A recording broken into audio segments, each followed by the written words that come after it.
Hi everyone, and welcome back to Second Rank Fire. I'm your host Ben, and obviously I have my co-host Dave, as per usual. Say hello, Dave. Howdy. And we've got another guest. We've just gone straight back into more guests. We had one downtime. Dan, Heresy, aka Heresy is my therapy. Welcome to the show. How are you doing? Hey guys, how you doing? Yeah, really, really good, and thank you for having me on. Not a problem. Pleasure. Well, rather than digging in straight into the normal stuff, Dan, do you want to give a bit of background to sort of who you are, a bit of your background in the hobby? Hey, yeah. So obviously, Dan, I run the Heresy is my therapy sort of Instagram and YouTube channel. I kind of specialize, if you will, in slap chop and speed painting. That's kind of been my thing, and I'm sure we'll get into how that all came about and the frustrations of doing the edge highlight stuff, then finding all about slap chop and was like, what is this? So I based my entire personality on slap chop and speed painting, and that's me. Yeah, I think most of our listeners will know who you are, because me and Dave talk about you quite a lot with the whole. Yeah. Both of us are pretty heavy on the slap chop training. In a non-creepy way, obviously. Not creepy way. Yeah, obviously. Hey, you know. Dave has just started a Slaneshi army, so. Oh. Yeah. Yeah. Hey, we each their own with their factions and their hobby choices. You know, I don't judge, guys. You know. Yeah, no kink shaming here. Yeah, that's the way. This is it. Yeah.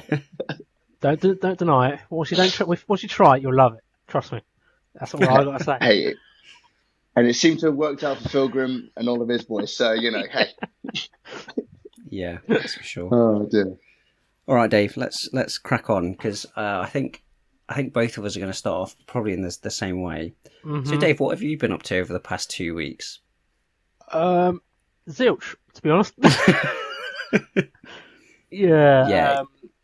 The hobby anybody side for me that's on the Discord or follows our Instagrams will probably know both Dave and I are on a bit of a hobby lull at the moment. Yeah, I just don't know what it is at the moment. I just don't know what it is. Just not.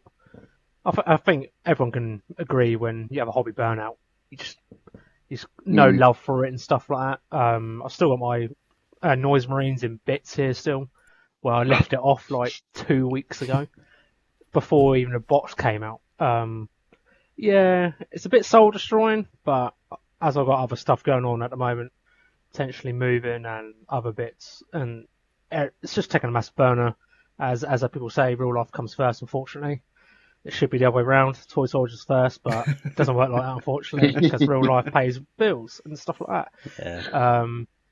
But no, but I've been reading a lot more, so I'm counting as hobby progress, even though 100%. It's not with grey plastic, unfortunately.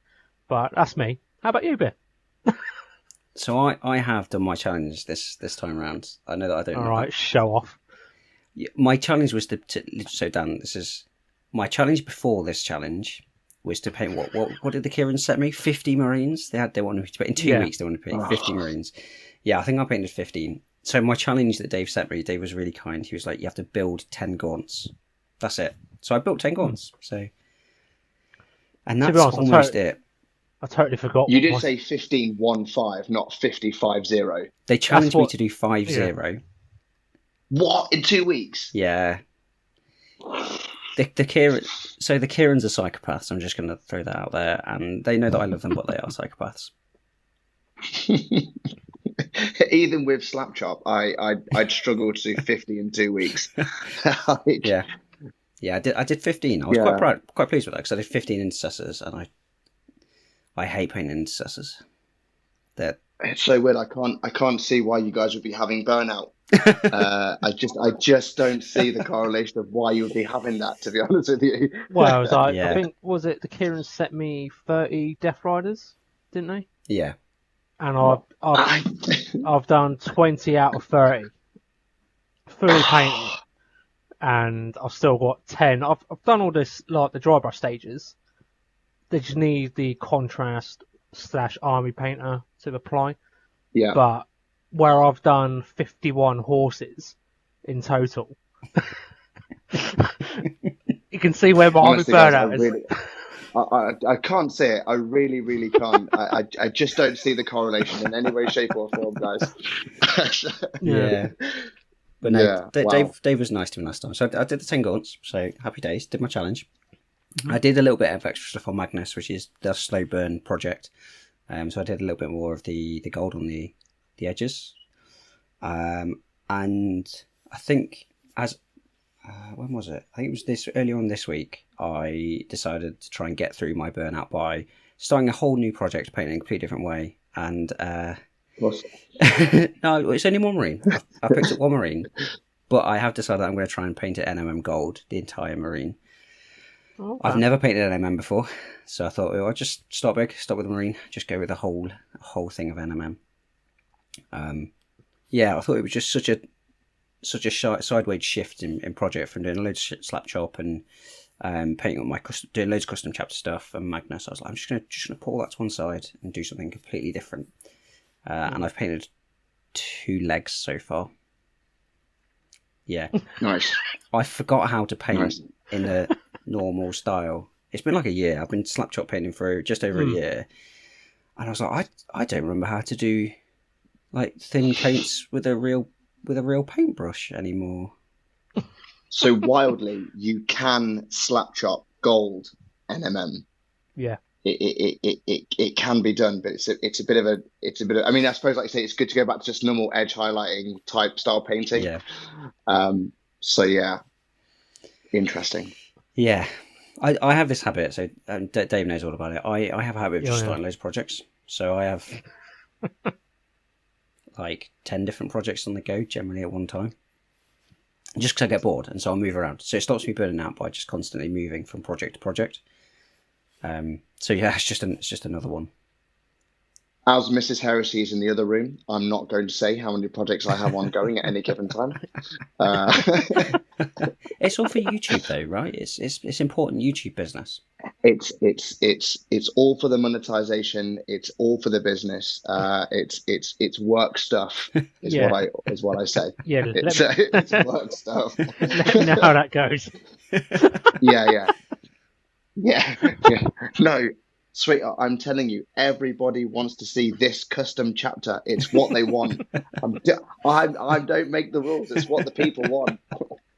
Oh, bless you. That's brilliant. So yeah, that's what I've been working on. Dan, what have you been working on? What have you been up to for the last couple of weeks? So obviously, like I say, the past couple of weeks I've been so busy with work. But like you say, projects are really fun, and I've been working on something I've called Task Force Obsidian Shadow, which is basically with all these different Space Marine updates that are all coming out, and there's so many really cool models.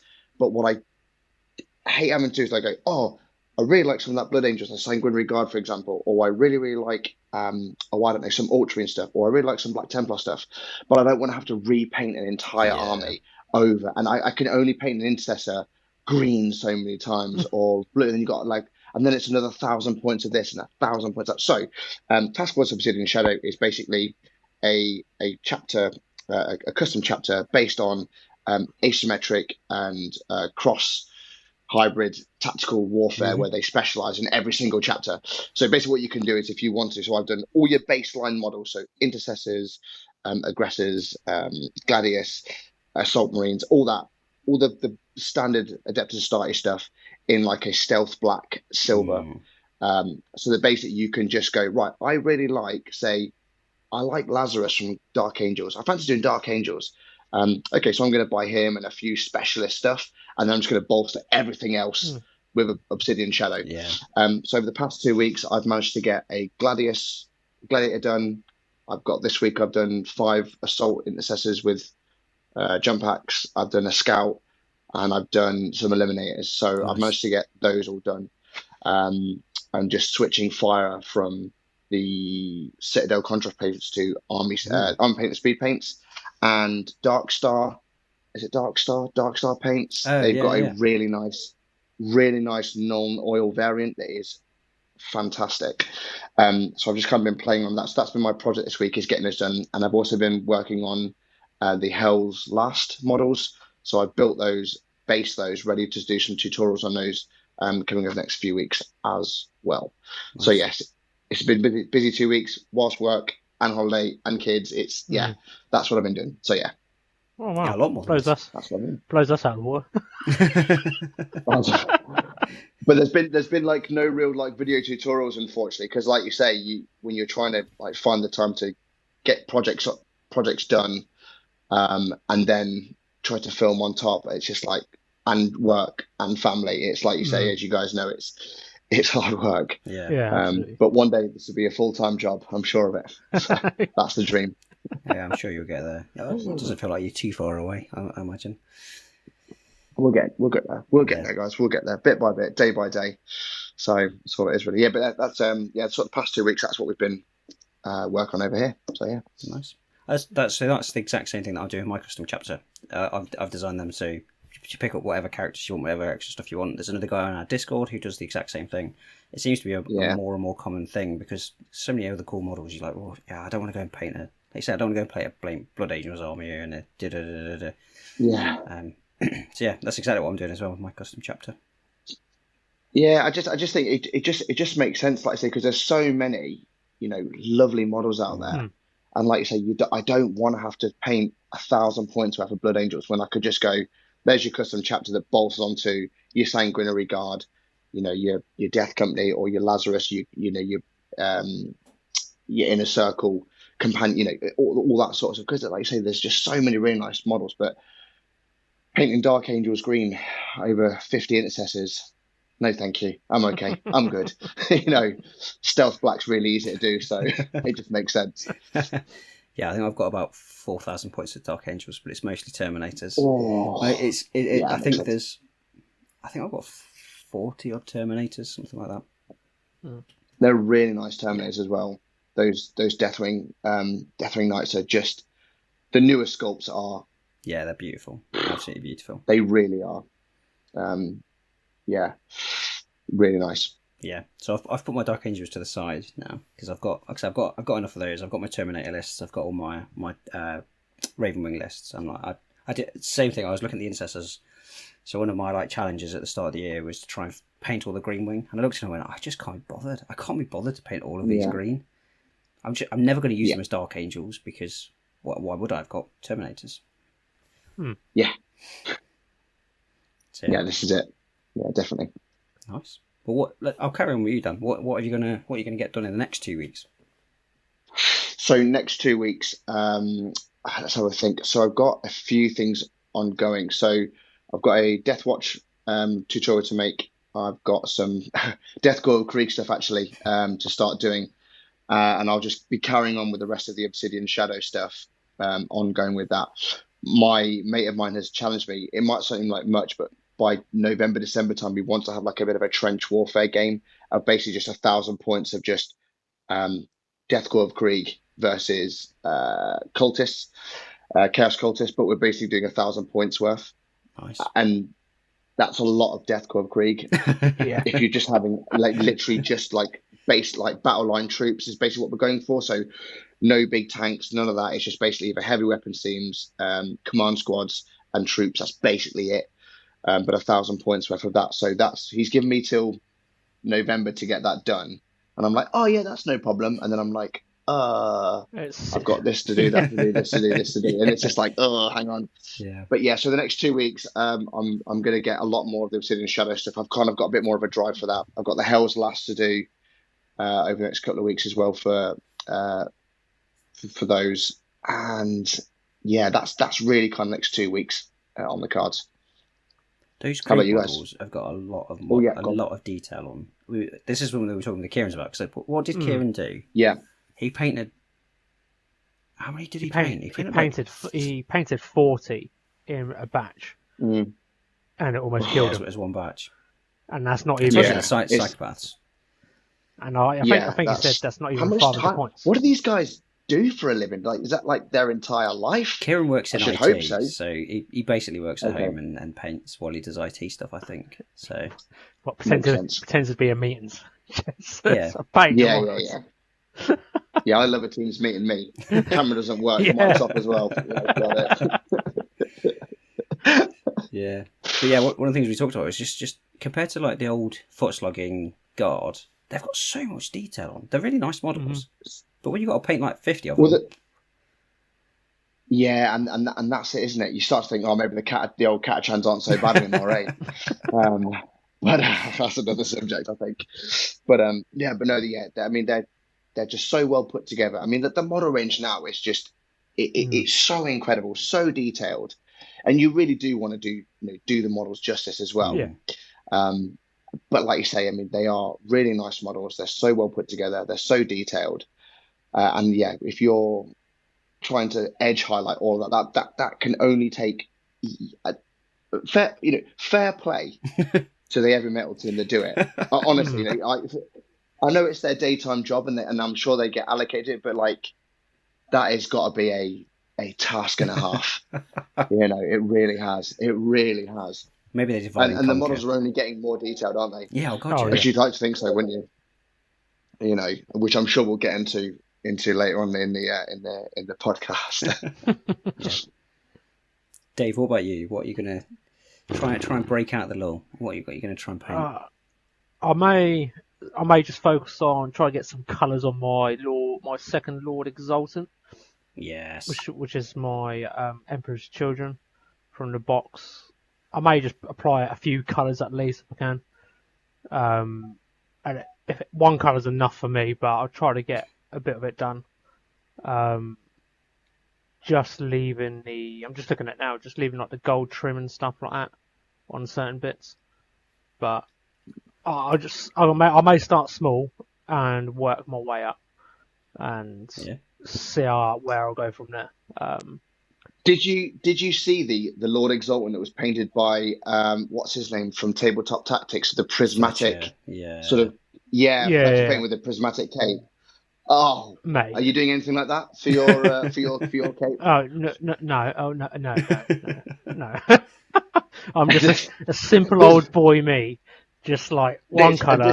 That is it. This is I think this is also a bit of an issue sometimes. Sometimes I find is like you get your stuff and you see, like, so you've got all these great ideas for your Exalted Champions, and because those models, the Emperors, are so nice, and then you see someone like Fletch painting that, and you're just like, well, I guess that's me done. I guess I'm going to stop this hobby now because I'm terrible. Yeah, Fletcher is a cheat code. Yeah, no matter what, he's unbelievable. The speed that man paints at, like having chatted with him, he's saying like if you looked at them from the back, they'd be a little bit less. Basically, he paints them specifically for camera, and so he paints them in a really specific way, which speeds it up. But he has to paint like everything. And don't get me wrong, he gets like the other members of the team in. So if you look at like gets Ed in, Ed does loads of priming and stuff like that, and like loads of the pitching, I'm doing that stuff. But he's the person that does that all in the hard bits. I don't know how he does it. He's ridiculous. He's an insane person. But that's the Well, I mean, he's a Golden Demon level painter, though, isn't he? Yeah, you know what I mean? Like Golden Demon winning. Let's say, and the talent is just unbelievable. I think you've got to be on some sort of level of the spectrum to be able to paint in that level, that detail, that consistency. It's just incredible work, incredible. Yeah, it's absolutely. It's like, sorry for interrupting, mate. That's all right. It's like any professional, isn't it? It's like if you play football or darts or any like martial arts, if you keep practicing like every day, you'll be a master at it before you know it. You get the technique down to a T. Luckily, I'm not a sort of person I'll compare myself to any other person because I accept my painting level is not going to be Fletcher's, so I'm all right. So my bar's not too high. Because I think me and Ben mentioned it when we were chatting about our last podcast, which comes out this week. I think does it, Ben? This week when we talked, if we could talk to our younger self last week. Yeah, Friday. As we're recording, it came out on Friday last week. Yeah. So it's how we like if we could give ourselves advice to our younger selves to not compare yourself to other people. I think that's the biggest. Yeah. That's the biggest thing. And if you can accept that, like I've accepted Slap Chop as my style, where it's my level. If it's at arm's length, I like it. I don't give a toss. I'm not going to win any painting competitions. I'm happy. I'm more of a gamer now. But I haven't played no games at all. I think Ben's played more games than I have. That's saying something. Yeah. But I think I'll be catching up with Ben in Sunday in games wise. You played one tournament, you've probably overtaken me. That's how little I've played. But that shows how little you've played, to be fair. Yeah. So, but yeah. So yeah, it's just if Fletcher's on another level, he's like God mode. Yeah. At the moment, he's like Goku from the animation stuff like that. He's just like soaked up. Yeah. I think it's a really interesting one. I think with that, when you go in this hobby and you're going to like go down that serious route of it, you either become a phenomenal meta chasing tournament player, or you become a golden demon level. I don't think you can do both. Oh no. Yeah. Like if you want to win one or the other, I think you have to commit completely to like being a tournament player, or commit completely to being a golden demon level painter. Because there's no way he has any time in his day to play, let alone paint all that stuff as well. But one for you is like, I think was it Jimmy Carr that said it? Comparison is the thief of joy. Yeah. That's the one, that classic. But it's true. That it's so true. I've heard it's quite demoralising going and playing at Tabletop Tactics. You know, they started doing their tournaments now. I've had a couple of people like when the terrain is better painted than your army.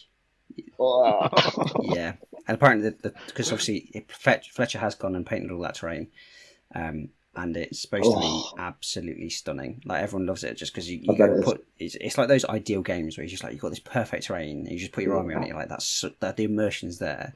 But yeah, people are like, my army's painted worse than the terrain. What is going on here? Painting terrain is honestly the worst. Yeah. Nobody must like painting terrain. There's no way. No. You are a genuine psychopath if you like painting terrain. Yeah. But yeah. So I usually buy mine off eBay, pre-painted. Yeah. Done. I haven't got no time for that. No. Yeah. Absolutely not. Ain't nobody got time for that. But yeah, how about you, Ben? What's your challenge for next 2 weeks? It's a good question. I'm waiting to get some air paints for my custom chapter. I've got my Ripples for Executioner to paint. That's all primed and stuff like that. The graph plates or whatever they're called, the treads, they're not primed, but it doesn't really matter. But that's primed, and I was kind of looking at it. So Dan, I guess for you, my custom chapter is all dry brush painted, and then put washes over it, and so it's a blended orange to blue.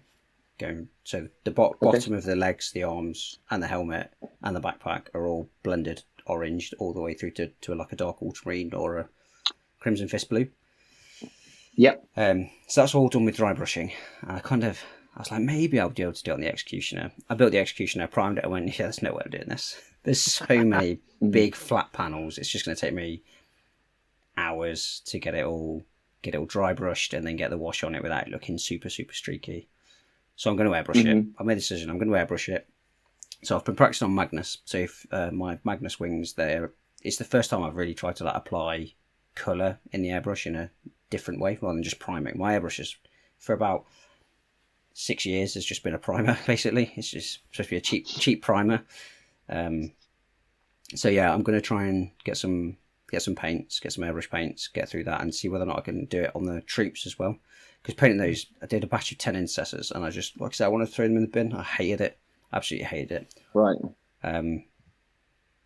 Yeah, it's quite a time consuming. It's painting the armour because you have to do all the blues at the same time. You have to do all the oranges at the same time. So it's 2 different oranges, 2 different blues, and then they come together with a bit of white in the middle. So it's 5 different colours that goes into each bit of armour.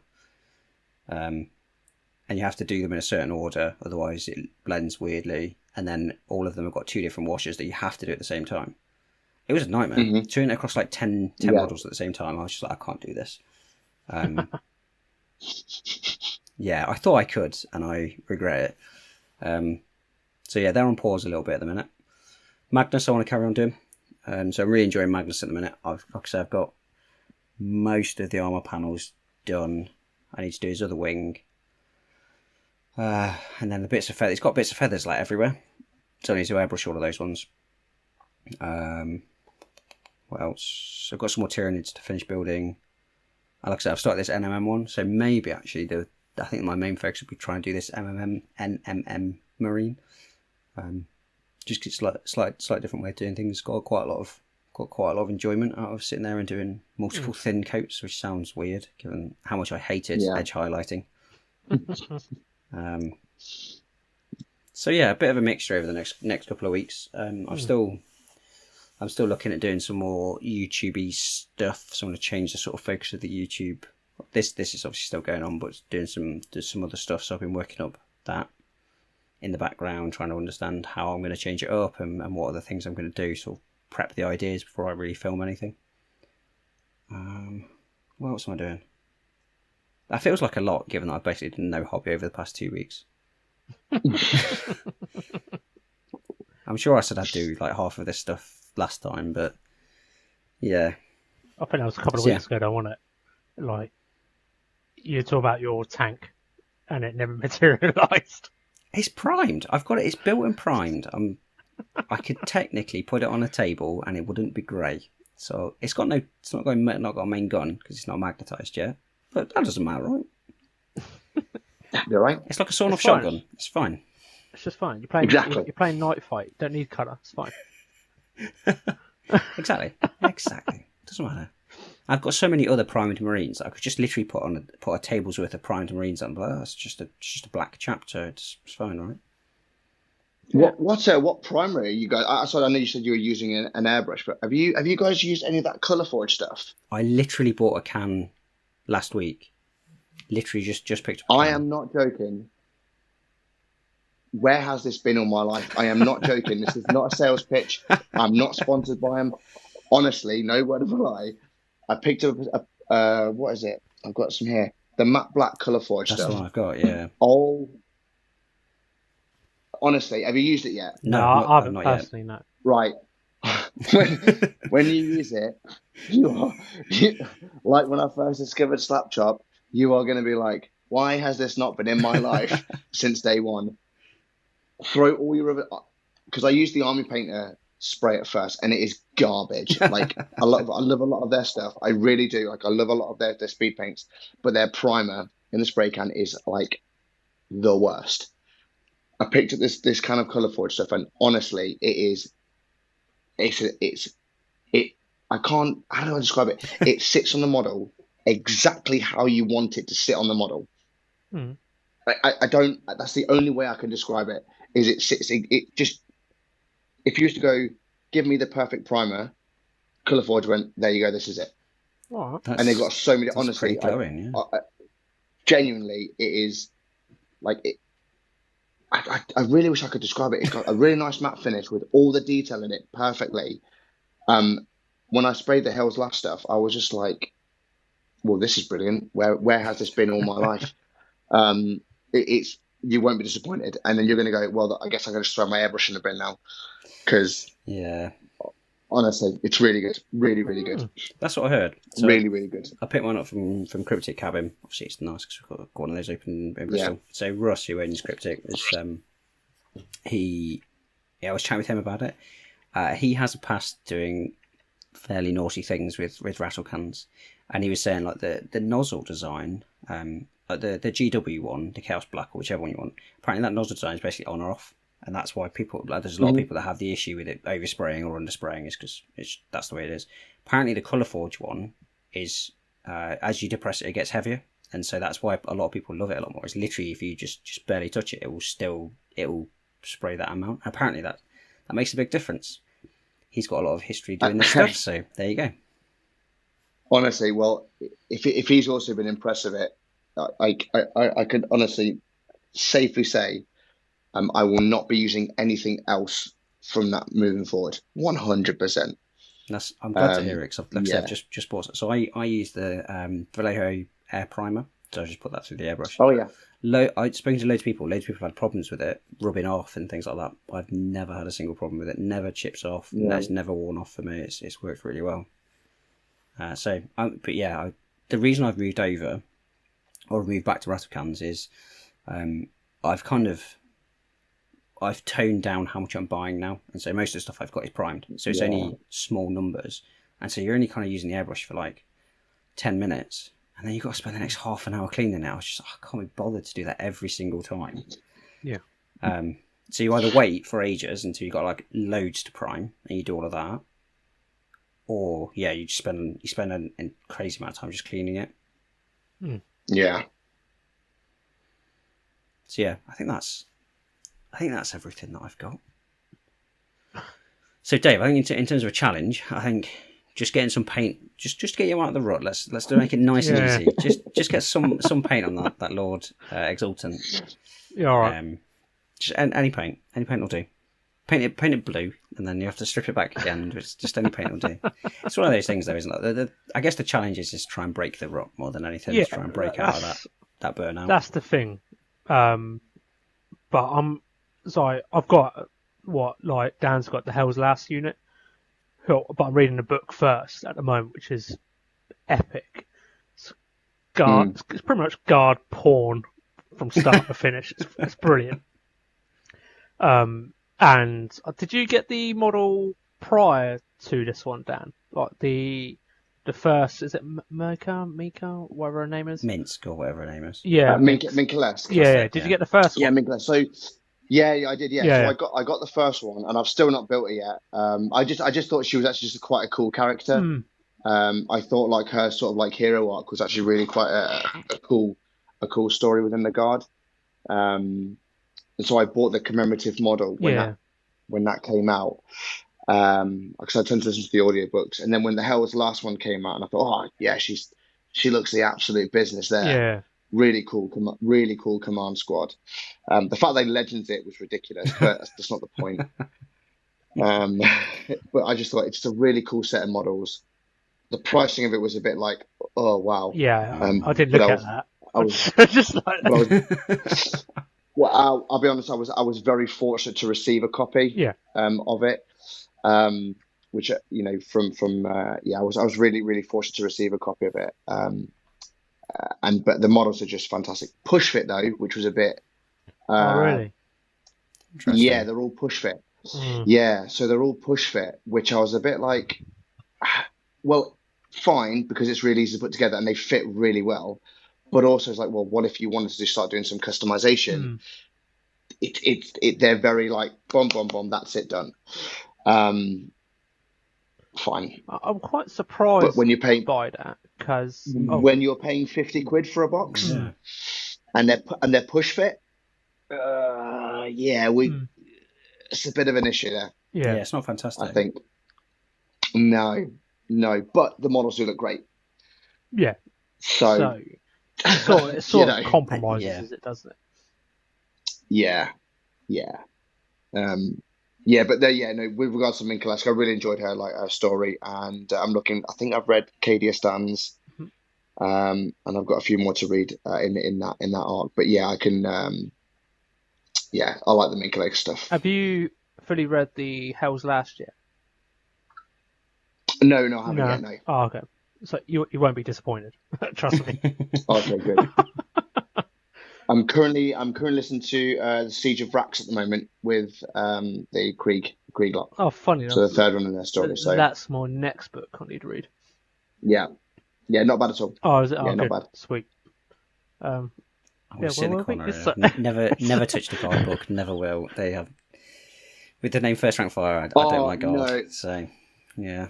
Okay, I'm going to have to stick up for the Guardian. You're going to have to listen to Gaunt's Ghost. Yeah, everyone says that. That is like the top thing of like everybody recommends Gaunt's Ghosts. Yeah. Honestly, if you don't like the Guard, the Gaunt's Ghosts are Dan Abnett and Toby Longworth.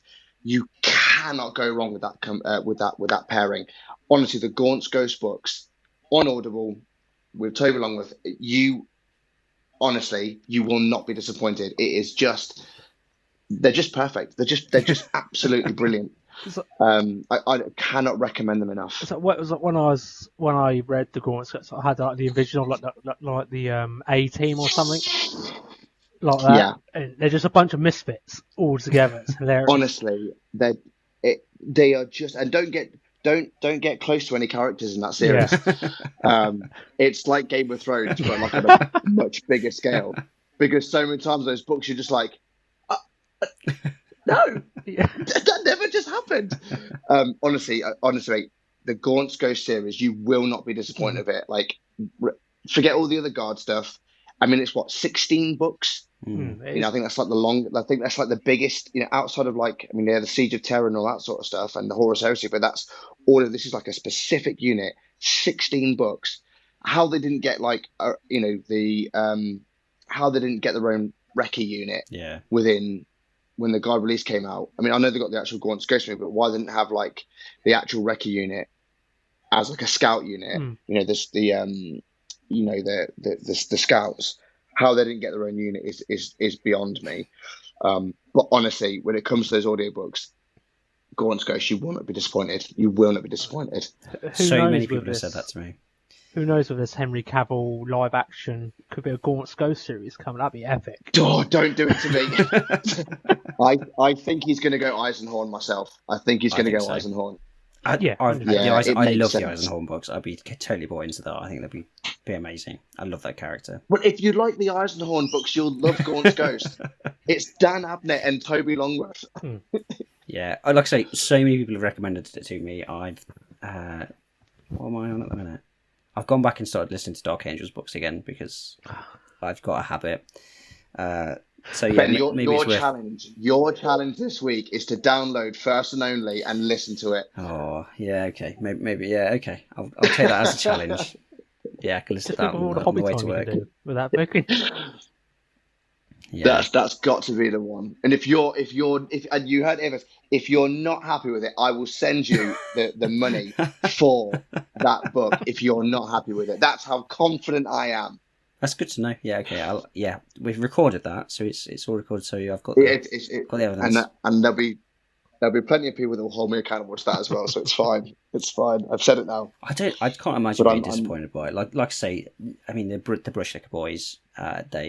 Matt will always get on my back about listening to those books. He swears by. I think he's made them as well. I think he kit bashed. He might have kit bashed them as well. I think, if I'm right from that. Yeah, so many people recommended those books.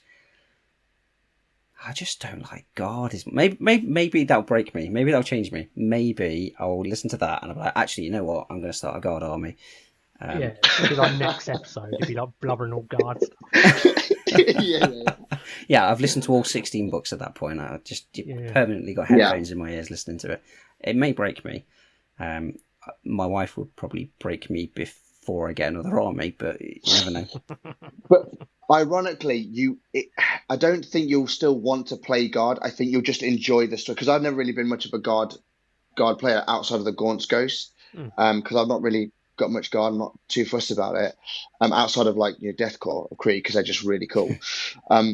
But I think just the story and the narrative and the characters, I think, is what makes it. I don't think it's like Guard specifically. Yeah. It's just like the kind of, like I said, this band of absolute rogues that are like just doing stuff because they have to. I think is what makes the story so good. I don't think it's really like Guard specifically. And once you go, oh no, I'm now going to go and get Liam Russes and all this sort of stuff. I just think you're just there with the characters. You're so immersed in it. I think it's what makes the Gaunt's Ghost so good. Is you can relate, and you relate to them as well. I think really, really well. They definitely don't follow the Guard etiquettes of rules. Oh, that's good then. They're very, probably gonna love it. Then, like bend the rules to fit their needs. Yeah, because they have loads of the frustrations with the Guard, so they still have their own like, why on earth are the Guard? Why is the Imperial Guard doing this?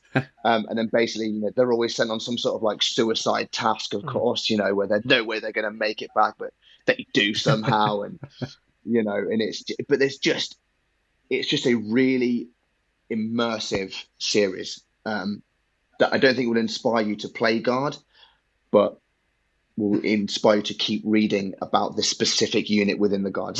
Dave, would you say that's probably about right? Yeah, as I feel like it'll give you like how very grim the 40k universe is as a Guard player. As a normal human, as Dan said, it's like you probably won't. Who knows? You never know. You may do a Guard army. Just saying.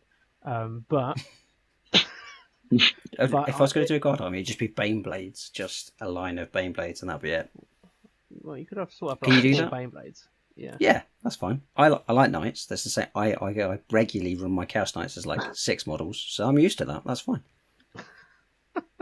But yeah, as I'll agree with Daniel, give you that cool narrative, like not 40k like narrative. It's how it works, but like a twist to it in a way, and it'll give you a quite cool aspect of how a bunch of misfits. It's like the Expendables. Like another thing, there's like a bunch of Expendables. They get wacky missions. There's like they have a plan. There's like they go like that plan shouldn't work, but it did work, and you can't explain it. And they, as Dan said, they come back from like weird missions because they usually get sent on missions they want to get killed off because commissars don't like them and stuff like that. Because commissars think they're a pain in the ass or whatever. They just want to get rid of them. But somehow they keep bouncing back, and it's like you can just envision commissars like face palming their face. It's like, for God's sake. It's just when you've got guys that are like, wait, you're a commander and a commissar? Yes, I am. Don't worry about it, big guy. It's wild, absolutely wild. But, it's so good. Out of the whole series of the books, I can't specifically pinpoint which is the best one in the series because. No, that's a good sign. From the first one, they just roll into one. Yeah. Oh. All right. Yeah. I'll move that on my list then. Go on then. You've persuaded me. I'll put that on my listing list. I think it's one of the later ones where you've got McCoy, who's just kind of like on his own, just going around killing loads of people, just because he has to. But he does it the way it's written. It's from a first person's perspective of how he's doing it to everyone. When you get to know McCoy, it's just great. It's just great. Okay, you've persuaded me. I will do it. I'm noting this down so Ben start reading Guardbook. Yeah. God. Yeah, I'm going to destroy my reputation. First and only. Yeah. Well, it might be 16 books by the sounds of it. So. Honestly, you won't be disappointed. I think I've read the series probably twice. I'd read it. I'd listen to it for a third time. Yeah, honestly, they're just really easy to listen to. I know this is completely not the subject we were supposed to talk about. Once Ghost. Welcome to the podcast. Yeah. So yeah. All right. Well, that sounds like I've got my challenge as well. So I need to go and listen to that over the next 2 weeks. I can do that. That's fine. I can listen to that on the way to work, to and from work. That's not a problem. I tell you what, definitely. While we all talk about inspiration for armies, this doesn't fit our normal pattern. Adepticon reveals. What did everybody think? I'll keep my tongue for now. But Dan, what did you think? I have a few mixed things really with this. First of all, Cathay coming back. I mean, or Cathay actually being released. Those models, all in plastic, which probably says to me that Games Workshop have gone, the old world, weirdly, people want all their old models back in a game system that they all really, really loved. Rank and file, people absolutely love that. Why did we get rid of it? Oh, we should probably bring that back. And they've now gone, here's all plastic. And those models for the Cathay are so good. Best reveal out of Adepticon. By far, for me. Unreal. I mean, that dragon with, is it Miao Ying, or whatever it was, or what her name was? That dragon and the sorceress that go with it. They're mind-boggling. Such good sculpts. Unreal. With scope to do so much with them as well. Very like samurai, like the Jade Warrior type thing. It's very, very, very cool. I hope they give us like a Kung Fu Panda type model later on. I think that'd look amazing. But yeah, the Cathay release was unbelievable. The GD, Golden Demon group of painters, apparently it's absolutely popped off there with the balloon. They all want to paint it. They all wanted it. The Sky Lantern's going to look incredible, and then the Shigengan model on like that dragon horse type thing. Yeah. Again, the dragons, I think, and the terracotta, it's not the terracotta army, but the dragons and the lanterns, I think they're going to be Golden Demon entries over the next few years. 100%. 100%. Yeah, 100%. Those models are a painter's dream. You could probably see some cool conversions with the Sentinel. Oh yeah. make it all like Oh, really yeah. Oh, yeah. bossy, like ancient Oh yeah. Yeah. and stuff like Like that. what they did with the giant and the squid Yeah, model Yes. in the Yeah. I sea. can That see was some really cool. cool. Yeah, I think that'd be really cool. Yes, obviously Cathay was just absolutely fantastic. Great to see Wood Elves back. Age Yes. of Sigmar, you know, I don't really think there's much to say on Age of Sigmar. I don't know what GW are doing with that at the moment or where that's going. Yeah. You know, the fact that Cities of Sigmar didn't really get anything new, just a different box. Yeah. Very surprised to see that. Kill Team, again, quite cool. Not too fussed about the AdMech stuff. Tyrannus look quite cool. The Personally, I Ravagers think are that should have pretty been. Yeah, the Ravagers are cool. I think that should have been Catch and Jungle Fighter Kill Team with those Raveners. Yeah, Is what I really think that should have been. Obviously, the Space Wolves, I think that's long overdue. Yeah. And they didn't disappoint. I think there's a common theme now with Chaos Space Marines and normal Space Marines of a HQ choice, elites, and 2 battle lines. I think that's going to be like an ongoing theme that we see going forward. And then I just think the whole Grey Knight thing, why bother? Yes. You know, the most ridiculed model got an upgrade sprue. The baby carrier, as everyone says. While the Grey Knights look amazing. Those I'm currently painting some Grey Knights for somebody at the moment, and I picked it up in comparison to a normal Space Marine, and they just look ridiculous. Yeah. They're out of proportion. Like, almost the same size. They literally, I put up a Death Corps Krieg veteran guardsman, and they're like the same size. Yeah. That's so stupid. Like, I'd rather them just say, guys, it's coming. It's coming.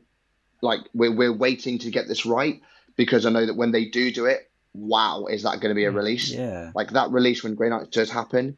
Like, look at the sculpts they're doing at the moment, and like, I mean, like, 10 years ago the Grey Knights looked great, but when they go to redo those Terminators and those Purifiers, it's gonna. I mean, look what they did with Castle and Crow. That's what I was about to say. Castle and Crow is a fantastic model. What a model!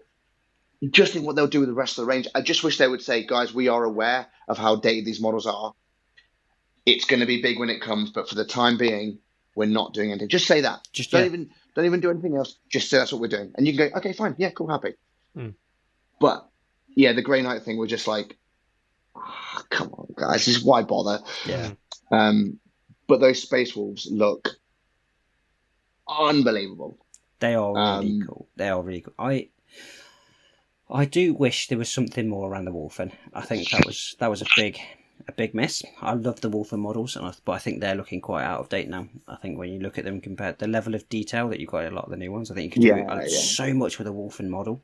So I feel like that's a miss. Well, that was only the first initial release. I think there's still more to come, they're saying. So do you think they'll redo them? I really hope so. I don't think the Federation Wars, I don't think, looked out of this world. They looked good. No. But I was just like, I don't think they're that much of a step forward. Those Wolfen, I think you could do an incredible job with. I think they've done a really good job. Do you think? Don't get me wrong. I think there's a lot of repeated poses and things like that, which I get why they do it. It just make it a little bit easier. But at least I'm so pleased for like Wolf players and the fact that they've got their like their bread and butter units in like as a Primaris, so they're not having to use Codex compliant Primaris anymore. It actually gives them the boost to say, no, this is a Wolves army, a Space Wolves army. Yeah, because what was it in their last update? They got the Hounds of Morkai. Yes. So Reavers and an upgrade sprue. Yeah, very very Space Wolves. And what was his name? Ragnar Blackbane. That's Ragnar Blackbane. That's a really nice cool model. But like I say, I think it's gonna be a really big refresh, and they look great. I want another Primarch. I want another Loyalist Primarch. I'm gonna put it out there. Do you think Russ is coming back? Are you saying it? I don't think he is. I think they are too close to Emperor's Children. I think because they've not even released Fulgrim yet, I don't think they're going to release another Primarch until Fulgrim's in and bedded in. There's a history of it. The Lion got fully bedded in now they brought out Fulgrim. So they'll let Fulgrim bed in. Salamander's coming. When you look at the future releases, that picture looks very Salamandery. Are we going to get a Vulcan back? So I've got a few thoughts on what I think they're going to do with those, kind of in line with what the guys at Tabletop Tactics were saying about the Angels of Death Codex. I think you're going to see. Yeah, I mean that's a different conversation, but I think, like you say, I don't think you're going to see. It will either be Fulgrim or Rust that returns. I think. I reckon. I just don't. I can't see us getting a Rust yet. Like I said, I think it's all.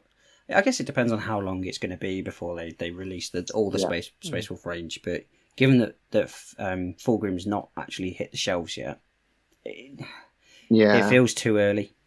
I mean, it would be a good matchup. Rust versus Fulgrim. I feel like that would be a good matchup. But do you feel like they'll release a Loyalist Primarch just before 11th drops, like in the run up to 11th potentially, as they try to move the storyline forward potentially? But they've not moved it forward with the Lion. If you look at the Lion, they only released the one book, and so there was the bits. If anything, bits they and nerfed stuff. him. Well, I mean, they've nerfed him to no end. He's a little bit better again now. But in terms of the actual storyline, the Lions still not make Gulliman. According to the storyline, there was the whole narrative Crusade books or whatever they were called. That was where the Lion was reunited with the Dark Angels, with Azrael, where he shielded Angron in the face. According to lore, Gilliman and the Lion still haven't met. Well, didn't it climax where the Lion met Dante, and that was it? And Dante was supposed to take him to see Girly Man. So that was at the end of the Lion book. Massive spoilers here for anybody that's listening. I mean, it's been out for a while. I've also listened to it like 14 times. So if I've listened to it that many times, and you've not listened to it once, then more for you. So the end of the Lion book, he meets Dante, and Dante sort of talks him through what's going on in the Imperium. But then they released what were they called? Like the Crusade books that they came out with. Dawn of Fire. The Pariah Nexus or whatever they were called. Oh, okay. Was it the Pariah Nexus books? Oh, was that for the boarding action, the first sort of iteration of boarding actions, wasn't it? Yeah. So when they released one that was called The Lion, and in that book he reunites with the Dark Angel. So Forest Walks. So this is where Vashtor was breaking into the Lion, into the Rock to just take back what's it called? The demon who the Dark Angels have had in prison since Heresy times, and so the Dark Angels have been able to effectively warp jump, but almost wherever they want. So Vashtor was trying to steal that back. Luther, that's when Luther gets released and everything like that. So they were attacking the Rock. So there was like a full on demon incursion on the Rock, on their ship. Angron comes in. Angron's beating the hell out of the Dark Angels, and the Lion Forest walks in and smashes Angron in the face with a shield, basically. With the Emperor's basically Angron is smashing into the Lion, and it was all so the Emperor's shield is supposed to reflect the damage back onto the attacker, and so Angron's basically smashing into the shield and just basically hitting himself in the face over and over again. So he sends Angron back to the warp, and that's kind of where it ends with Azrael accepting the Lion back as the leader of the Dark Angels. And I think that's, as far as I'm aware, that's about as far as the lore's got. Okay. So, I suppose Russ coming back probably wouldn't make. So who does in the lineup of Space Wolves get the refresh then? I guess you've got Bjorn and people like that, Bjorn Fellhanded. I think that'd be a really cool Dreadnought update. What's the Grimnar? He's the chapter master, isn't he? Yeah. In his chariot. Oh yeah, his hover chariot. The Primaris chariot. That'd be incredible. Christmas. Yeah. No, how big would that be? Oh my god. I think if they redid him, he would look better in Terminator armor, guarded by two wolves as opposed to being on a chariot. Yeah. I don't think there's even many Space Wolves players that like that chariot. I think everyone looks at it like Dave said, the Father Christmas model. Yeah.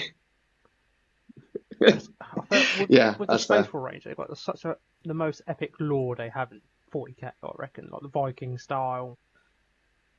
But they've got the Father Christmas sleigh and the flying brick. That just looks like Yeah. a brick. I don't get that. I don't think they're going to update that. No, I don't No. know. They're No. doing No, nothing. I think- They're I doing don't- nothing with flyers, are they?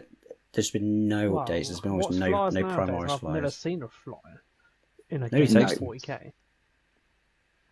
I think you might see some Thunderwolf cavalry. Oh yeah, Yes. 100%. I think you might see that. I think you might see the Wolfen. You've I think got to. because they're so iconic. They're so iconic, and I think you're going to get those headhunters they call them in Terminator armor. Yeah, Oh, they're yeah. like Wolf Guard, aren't they? Yeah, Yeah. I think they'll do those. But do you feel like they'll be replacing the Blade Guard?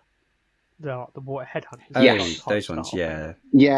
Yeah. So I think what they're doing is because, and I think the guys at Tabletop Tax have mentioned this a few times, is that I think what they're going to do is basically each faction will get their own Blade Guard style type thing. You know, the Sanguinary Guard are in essence that same thing. Yeah. You know, the Dark Angels have got their inner circle. Companions, Is it the inner circle? So they're the same sort of thing. These headhunters are going to be the same sort of thing. So I think everyone's going to get their own version of that. And I don't think you'll be able to take Blade Guard within your armies because you've already got a Blade Guard version. But yeah, it makes sense and it works and it's quite specific, especially if you've got someone like Space Wolves who are like, the Codex Astartes, eh? I don't think so. Do you know what I mean? It's just like, now we're doing this. Yeah. You know.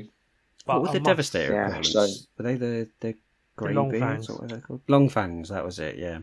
Oh yeah. Back in the day when Yeah, I don't think you're going to get those because they've not done a Devastator squad, have they? No. Nah. It'd be interesting because obviously they're quite a unique idea compared to the Devastators. I enjoyed the flavour of them by comparison. I think you might see maybe a Stern Guard veteran version of them. Yeah. You know, with maybe a heavy option in there and some veteran wolf in there maybe as an option perhaps. I don't know. Do you find what's lacking with the Primaris stuff at the moment? You can't give them heavy weapons. Yes. Yeah. I think so. Especially now that Emperor's Children you can. Yeah. Yeah, don't get me started with the Emperor's Children rules. Jesus. I mean, I wouldn't be surprised because your battle line units within that Emperor's Children seem pretty broken. Oh yeah. So you've got precision on every weapon. That's outrageous. Yeah. So you got one unit that's precision shooting, and you got another unit which is the combat like Reavers. They can have precision combat attacks. But what's worse is you can have a unit of 10 guys. I think you're at 10 guys. So you can have 2 melters, 2 plasmas, I think. And they get precision shots. And even That's better. obscene. That's obscene. That's outrageous. Even better, if you give them a Lord Exaltant, they get Scout as well. So and Infiltrate. So they can Good infiltrate, Lord. scout 6 inches, and be 3 inches away from your battle line unit, sniping out enemy characters. Yeah, that's disgusting. Yeah, but that's just so much flavour in the Emperor's Children, isn't there? It just looked like fun, and I think it's been mentioned a few times. Space Marines, they are pretty boring, aren't they, really? Yes. Yeah. I mean, they are. I mean, I get it. You know, you've got to have I suppose your rank and file codex, if you will, but just give me a Devastator squad. Yeah. You know? I feel like they should, no way like the tactical squad was the bee's knees. You can arm it with anything you want or whatever. I just feel that's what Primaris Marines are lacking. Don't be surprised if in 11th edition that's what you start to see again. Yeah. And I wouldn't be surprised. And it just gives them more versatility. So if you want to go like a Imperial Fist, for example, you're not just going to have 10 guys with bolt guns standing at the back, are you? It's a bit pointless.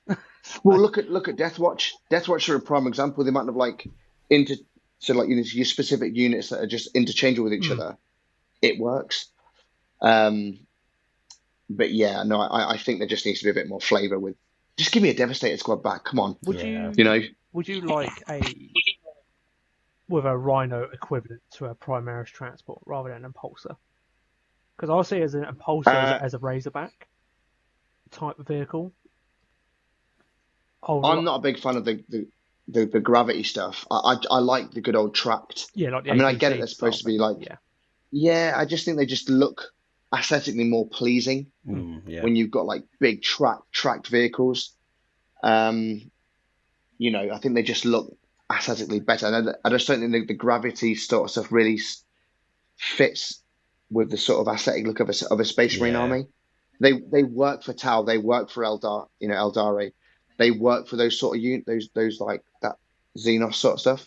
I just don't think it works. So I feel like with that avenue, Space Marines, it's the only one that can get away with it is land speeders and stuff like that. Which is they're a really cool model. I just feel like it's where you said Marines they are quite dull at the moment because there's no character to them. You can't be a full mechanized army like back in the day where you could have a Rhino Rush army when I had my Blood Angels.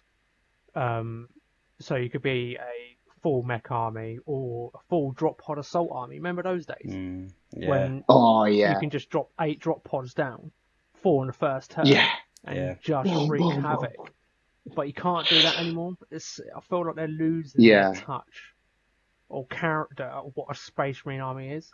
When you play, the thing is, Space Marine 2, for example, and stuff like that, where you see an actual army. Okay, I can see. That's why I'm more lenient to the grav type style, because when you see it all in action visually, it looks insane.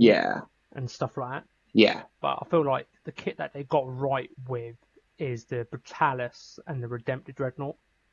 Best kit. Fantastic. Ever. And if they did a Beyond, is it not Beyond? Beyond the Fellhanded. So I don't think you're going to get him. I'm hesitant to agree. I think you're just going to get Brutalis Dreadnoughts as like the main thing for Space Wolves. I think Brutalis Dreadnoughts will be the Space Wolf kind of. Would you think that they'll get an upgrade kit for Murderfang?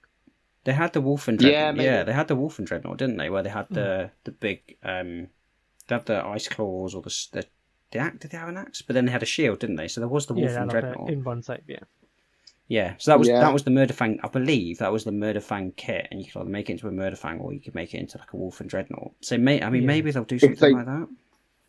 If they do, it will be based off of Brutalis Dreadnought. I would agree. Yeah.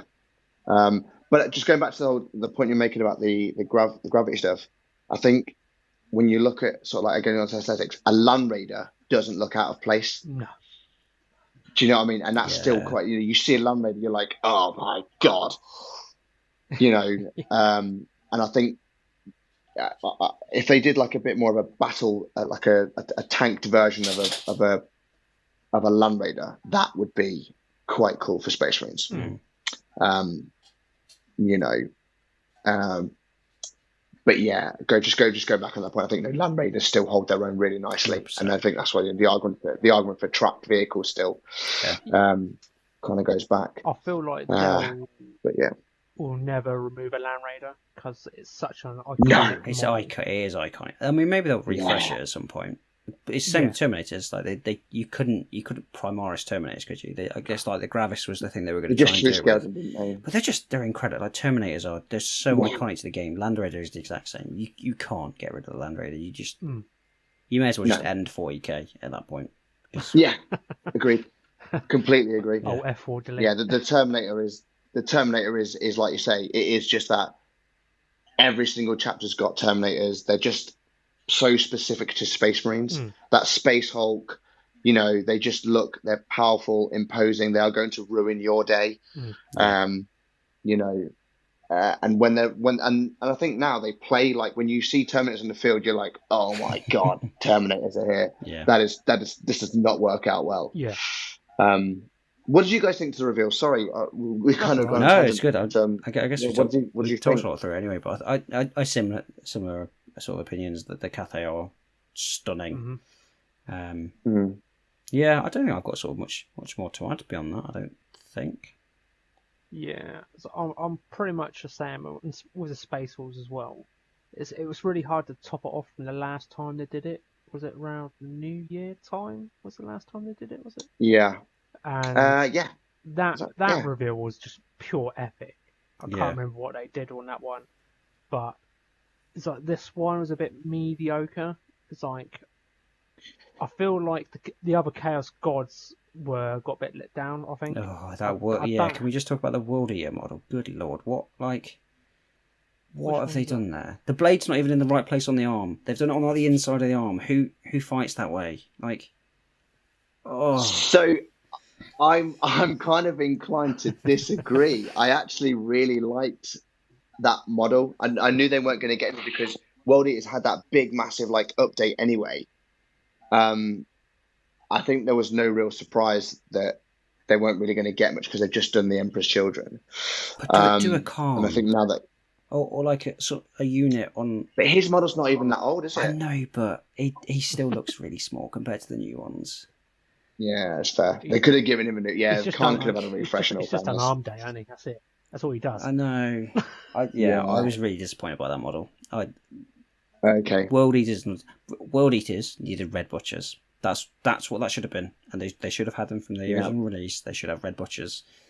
Every Space Marine chapter, be it Loyalist or Traitor, should have their own Terminator model. Death Guard have got them. Yeah, agreed. Thousand Suns have got them. Dark Angels. Yep. That like every specific one have got their own one. And maybe Pop and Blood Angels. Blood Angels got their own. No, they don't. They've got the Sanguinary Guard. No, they've got enough. But you kind of look at all. I mean, Sanguinary Guard are in effect whenever you look at Sanguinary Guard, they've got a touch save 4 up in one, and they're about the same amount of wounds as Terminators. They're very very on par. They move faster. It's a bit. Yeah. But yeah, why are you bringing out World Eaters who've got a really renowned Terminator squad, and then you're not going to give them to them? I think you'll see that in the next edition. I hope so. I think you'll see that then. I think. What did you think to the Thousand Sun those automata things? I actually quite like them. I don't agree with the paint job. Yeah.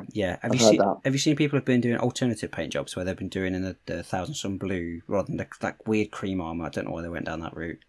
Yeah, because I'm looking at it's.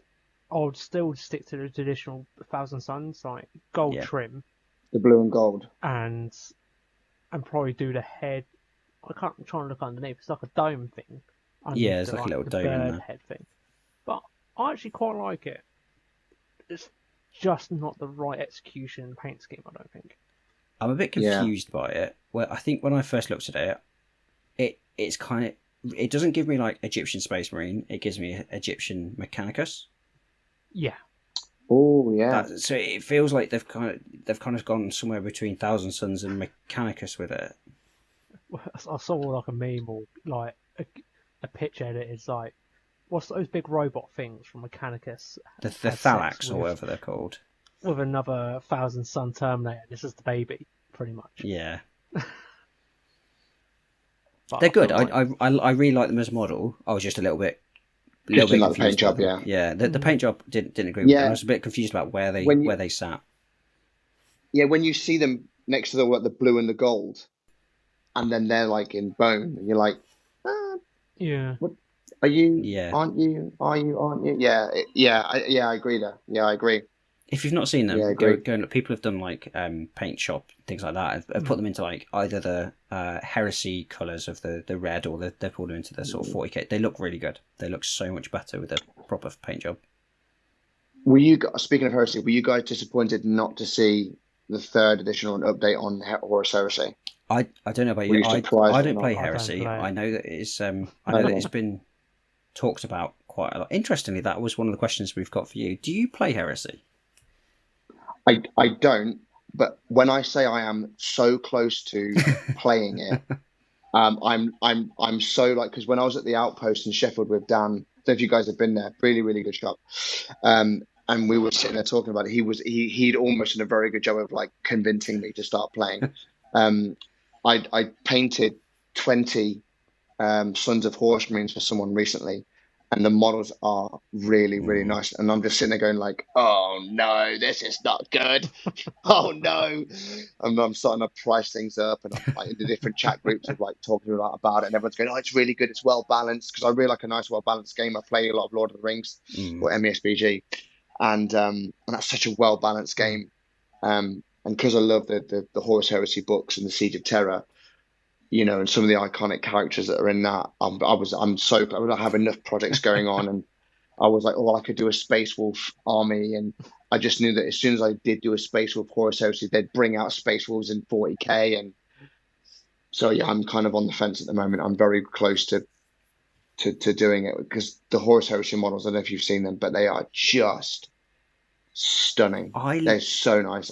I really like the characters. I think the thing that is stopping me from going into Horus Heresy is I feel like a lot of the baseline, as you'd expect, is just fairly bland.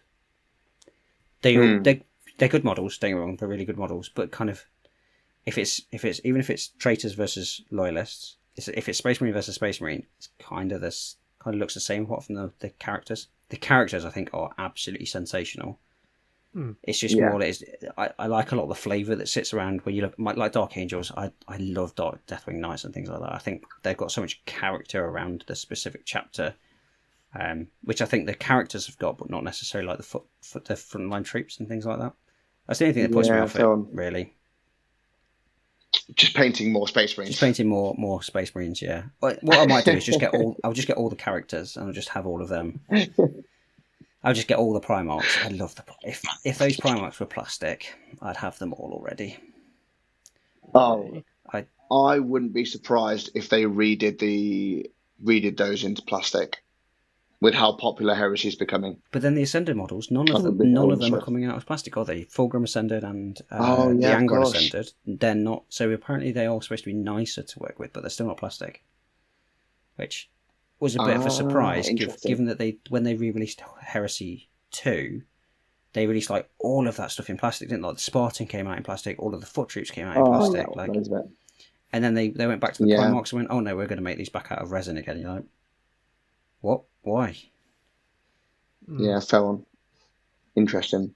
Well, I'll say I have heard really good things about the Horus Heresy game. Very well balanced, really good, very thematic. Not so much of a tournament style playing game, but very much of a thematic, recreate the battles type system, which I quite like. I'm not much of a. I've never played at a tournament. I just like playing.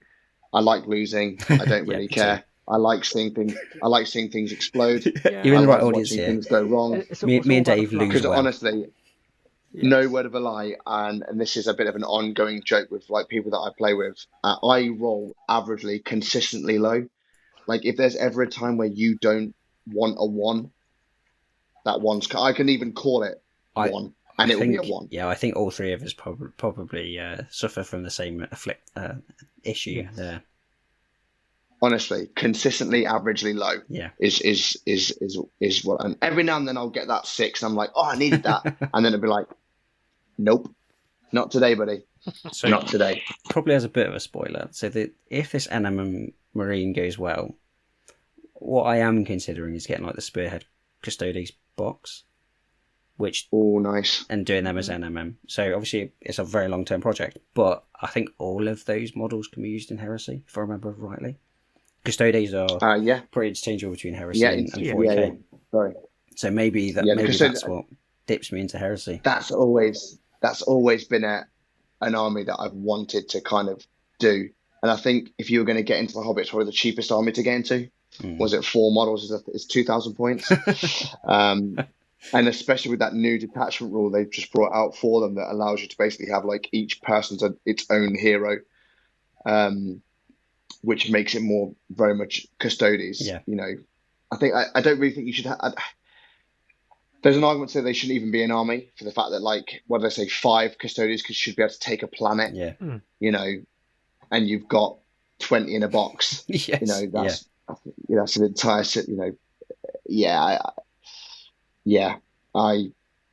Good luck on that project. I think that's going to be very cool. The guy that I play against very most, slow. The guy that I play against most, he has an NMM Custodes army, so that's the only thing that's putting me off. People will know that they've spoken to me before. He's a psychopath. He has an NMM Custodes army, about 2 or 3, like 3,000 points of them, something like that. He's a psycho. 6 models. His older army is an NMM Grey Knight army. Okay. Everything he paints is NMM, and he's gone from silver to gold. He's a psychopath. I don't know why he does it to himself. He's a glutton for punishment. Yeah. That sounds like, yeah. And they're beautiful. Okay. They're absolutely, like, they are some of the best, like, to the point where he goes to competition and people are like, oh, did you get them, like, professionally painted? That's just him. It's just, he's such a good painter. Oh, Makes me that's sick. lovely. Makes me You sick. love to hear that. Yeah. That's the only thing that puts me off, is then I'll have to compare my army to his, and his will always win, unfortunately. Hey, comparison's a thief of joy, as we said earlier. Yeah, going back to that, yeah. You know, right. We're just going to have to go back to that one. Yeah, we aren't. We're gonna go to the topic. We're gonna go to the topic because. Sorry. No, it's all right. We've had so many tangents. I'm gonna bring us back. Just because I want to talk about you, Dan. You're here. Let's talk about you rather than GW and everything. All the things they're doing right and wrong. Yeah. So you obviously got a YouTube channel. You've got your Instagram, stuff like that. You're well known for your slap chop more than anything. Me and Dave absolutely love your slap chop. Dave, I will talk on behalf of you here. It's get me if I'm wrong, Dave, say something. Dave was inspired by you and a lot of what you do, and then Dave got me into it. So ipso facto, you've got us all into slap chop. Good job. The circle's complete. Thank you. I don't know what to say. It's yeah. Okay. Thank you. No, it's one of those weird ones. Like slap chops, me and Dave have spoken about this quite a lot. Slap chops always had that sort of. People have looked on it as like a lesser painting form for quite a long time. You never see a slap chop model win something like Golden Demon. I just don't think you're ever going to see that. But when you look at the stuff that you do, the stuff like War Hipster does stuff like that, which I know is slightly different from the sort of slap chop proper, you make it look really good. Like it's for me, it's on par with almost anything that. Say if I took my level of slap chop and my level of more traditional paint methods, I would say that my slap chop is better. So it feels like the stuff that you guys are doing in terms of that space and sort of pushing slap chop forward is definitely improving the quality of it. I think the quality of it is absolutely fantastic. The stuff you've been doing, like your custom chaps that you talked about, they look absolutely fantastic. But yeah, it's that reputation of it. It just seems to be really sort of. Maybe it's because I've started doing it. I've started to have more of that in my community, but it feels like it's becoming more of a standard thing again. Yeah, it's really interesting, isn't it? So I used to find, because I used to do the classic box art, hedge highlighting type stuff, and I think the problem with it is, unless your like lines are dead straight and dead perfect, it doesn't work. So how I even got into slap chop was ironically, it was a TikTok video where people were talking about different ways to quickly paint, and I saw this slap chop and I was like, nah, there's no way that this is a thing. Like, you have to be kidding me. So I thought, you know what, I'll give it a go. Like, bearing in mind you spend like 4 or 5 hours on one marine for it to look okay. So I did it. I got it and started like brushing away. Did the black, and then did the white or a grey, then a white, and then just got some contrast paints and just put together. And I looked at it and was like, you have got to be kidding me. I'm like, what have I been doing with my life? Like, I was so annoyed that I'd found this. And then I was like, okay, I get it. It looks a bit blotchy. So I thought, well, how do you make it look a bit more earthy? How do you make it look a bit more grimdark-esque? How do you make it look battle look? And how do you get rid of the streaks? Mm-hmm. So that's where the Xandri Dust dry brush on top came into play. So what I did then was like, I thought, well, actually, taking a bit of colour theory into it, I thought, well, actually, let's just gently feather dust that Xandri Dust on top of it, and it just got rid of all the blotchiness, and it gave it like a bit of a highlight as well. And I was like, well, that's all that time wasted, gone. And then since then, I just kind of started growing the way to do it, and started taking a bit more colour theory into it, and like putting different colours underneath and changing the way I added like the baseline of going from black and then add a grey and then a white to now like adding a grey but like dabbing it on in like small circles. It takes a bit longer, but the effect I'm getting now, I'm just like, oh right, okay, that looks a lot better. And then still putting that very, very light feather dusting of the Xandri Dust on top, because it gives you a bit of a highlight, it gives you a bit of a dusty effect, and it just gets rid of the blotchiness that slap chop often gives out. That's what I've always kind of done. But again, because I get a lot of questions asking about the Xandri Dust thing, and always say like, just take absolutely everything off your brush and then just feather dust it, and it just kind of gives a bit more of a matte look and finish to the model. But in regards to what you're saying about, it becoming more of a standard, I think it is, because I think people are, like you say, when you look at like the box art of what Warhammer does and what people do, it looks great. But if you notice, Golden Demon stuff and like those sorts of paintings, they're not box art No. style painting. No, they're not. They're not. And the beauty of Slap Chop is okay. I'm not comparing it to Golden Demon in any way, shape, or form. But what I'm saying is, what's great about it is you can get a really nice looking army without too much effort involved. Yeah. And also, like Slap Chop is, just like you guys are, we're dads, we've got full-time jobs, we want to play, we want to paint, and I just want a project done. Yeah. And Slap Chop offers a way to get models that you think, oh, actually, that looks all right. Actually, yeah, that looks quite nice. And then I can actually go, oh, I can field 1,000 points. I can field 1,500 points in a relatively short space of time. Like the amount I've got done in comparison to what I would have had done and how they look versus how my edge highlight stuff was done. It's like, well, actually, the Slap Chop works well for me. So why would I not do that? Yeah. So yeah, that's kind of where it's all kind of come from, really. And I just love that, like I say, this week I've painted in 4 nights. I've done a scout and 5 assault instances with jump packs. And that's like base to finish done. Yeah. And that's doing like an hour or 2 at night while we've been at the caravan. Yeah. Can't argue with that. That would be a 4 or 5 hour job per model. Yeah. Edge highlighting, but now using different like inks and washes and speed paints, they're done really, really quickly. Yeah. So yeah, I love it. I absolutely love it. I agree. I think the first game that I played this year was the first time that I fielded a full army without any greying for years. Similar to you, like trying to paint them properly, you were just like, I can't be bothered to finish this project. And you said like, well, screw it, I still want to play. So you'd put primed models, grey models, stuff like that. Yeah, I put a 2,000 point army down with my Dark Angels, fully painted, and I was like, actually, you know what? They're pretty good standard, and I got these done in a tenth of the time that I normally would have done. And this is it. And that's what you want, is it? Because you want to be able to play. And also as well, what I found is with Slap Chop is it also teaches you about like how to kind of like apply paint. Because I tend to thin them down with like a 50-50 mix of a medium and the speed paint, and then you can layer it from there. And I think it does teach you like brush control and paint control and all that sort of stuff as well, which is handy.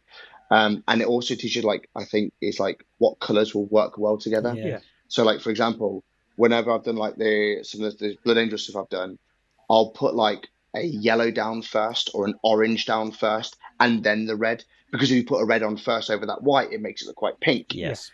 And obviously you don't want that, so they're putting the orange on first and then putting on the red gives it a really nice rich texture. And then you can start to add in other colors if you want to, but I always go light to dark. Yes. It always go light to dark on with the speed paints and the contrast paints, which works, which I found to work really quite nicely. And then, like I said, when you add the Xandri dust over the top, just a real feather dusting, it just gives it that a little bit more of a highlight and a punch to the model, as well. Nice. But I kind of really, thanks for letting us know that you've it's inspired you as well. I don't really ever think I'd ever kind of done that, so it's really awesome to hear. I've got an entire Skaven up. So Skaven were the first full army that I picked up in AOS. That's when I first started doing it, wasn't it? I picked up that Skaven type box, so I've got an entire painted Skaven arm. Well, nearly. I've got 20 or 40 clan rats left to do, but I have an army that I can field completely Slap Chop. That's where it started. So, do you know, it's funny. There's a guy who I talked to. We got talking through Slap Chop, and he lives in New Zealand. You just meet people through this sort of stuff. And he was asking us loads about Slap Chop, and now we talk quite a lot about Slap Chop, and he's a huge Skaven fan. I give a shout out to the caffeinated lumberjack Steve. He also does jiu-jitsu as well, so we talk about that. But again, he's again a dad, full-time job. Just wants to play, wants to paint, and wants to get stuff done. And I think, I think Slap Chop and speed painting offers that. And it must have some, because obviously the Army Paints have released a whole range of speed paints. for that. And again, I've switched over to the speed paint range. One, they work just as well, and they come with the dropper pods, which is a million times better. Why GW haven't transferred across is beyond me. I don't know why, but hey, No, I don't work in their team, so yeah, I don't think they ever. That was one of the questions I was going to ask you. Obviously, when you got those army paints, I think I messaged you to be like, let me know how it goes. So yeah. Are you like? Because Dave, you are army painter, although you started using contrast now, but you've been army painter speed paints, right? So when I went to the AOS Championship last year, and I've done 2,000 points of Citizen Sigma in 2 months, and just solely speed paint. I've always been speed painter. I did it with my Rough Riders, my Guard, with my Cadian stuff and stuff like that. And I see the pros and cons from both sides. With the contrast, there's a nice variety of colours and contrast that army painter doesn't have. But the execution that the army painter has, they've perfected it better than GW has. And I'm sort of not mixing the two together, but I'm using certain colours from GW's range for certain things. I feel like I can't remember what it is. So some of their blues in the GW range are just a tad better, like the Croxical scale ones. Eldari Emerald. Yeah, that's a contrast paint is yeah. stunning. And the Pterodon Turquoise is really nice as well. But I feel like what GW lacks, most importantly, when you're slap chopping, I think Ben can agree, is the metallic range. Yeah, the metallic 100%. range. Yeah, 100%. From Army Painter is top tier. No one can't. Game changer. Yeah. I've not got game changer. I desperately need to get some. Like, obviously, I heard both you talk about it, and you did the Grey Knight thing on your channel, didn't you? Where you painted the Grey Knights with it. Do you know what? Like, they look fantastic. So my Magnus, obviously, I've still been using metallics on those, but I think if I were to pick up some others and go metallics, I'm going to have to pick up some of those. It's such a slow. It slows down the process massively. Yeah. Yeah. Well, what I like about the Army Painter speed paint range is it's the drop pods. Yeah. So like before, when the contrast paints, you shake it up, then you have to you try and work out the amount in your brush that you put in. With a drop pod, just like literally one drop paint, one drop of medium, mix it together, done. Yeah. And it's just that quick. And I think they do sit a little bit. I think there's a bit more of a matte sort of look with the Army Painter stuff. But I'm fully converted to the Army Painter speed paint range. Fully converted. Fully converted over. I'm fully converted over to the drop pod stuff.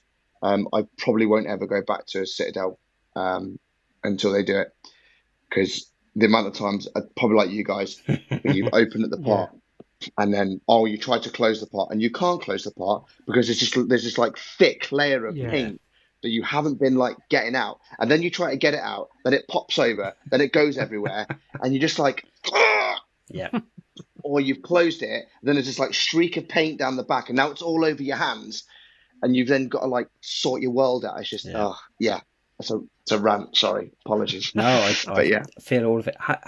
Question: have you put them through an airbrush, Dave? I know you don't really use an airbrush, but have you tried anything through an airbrush?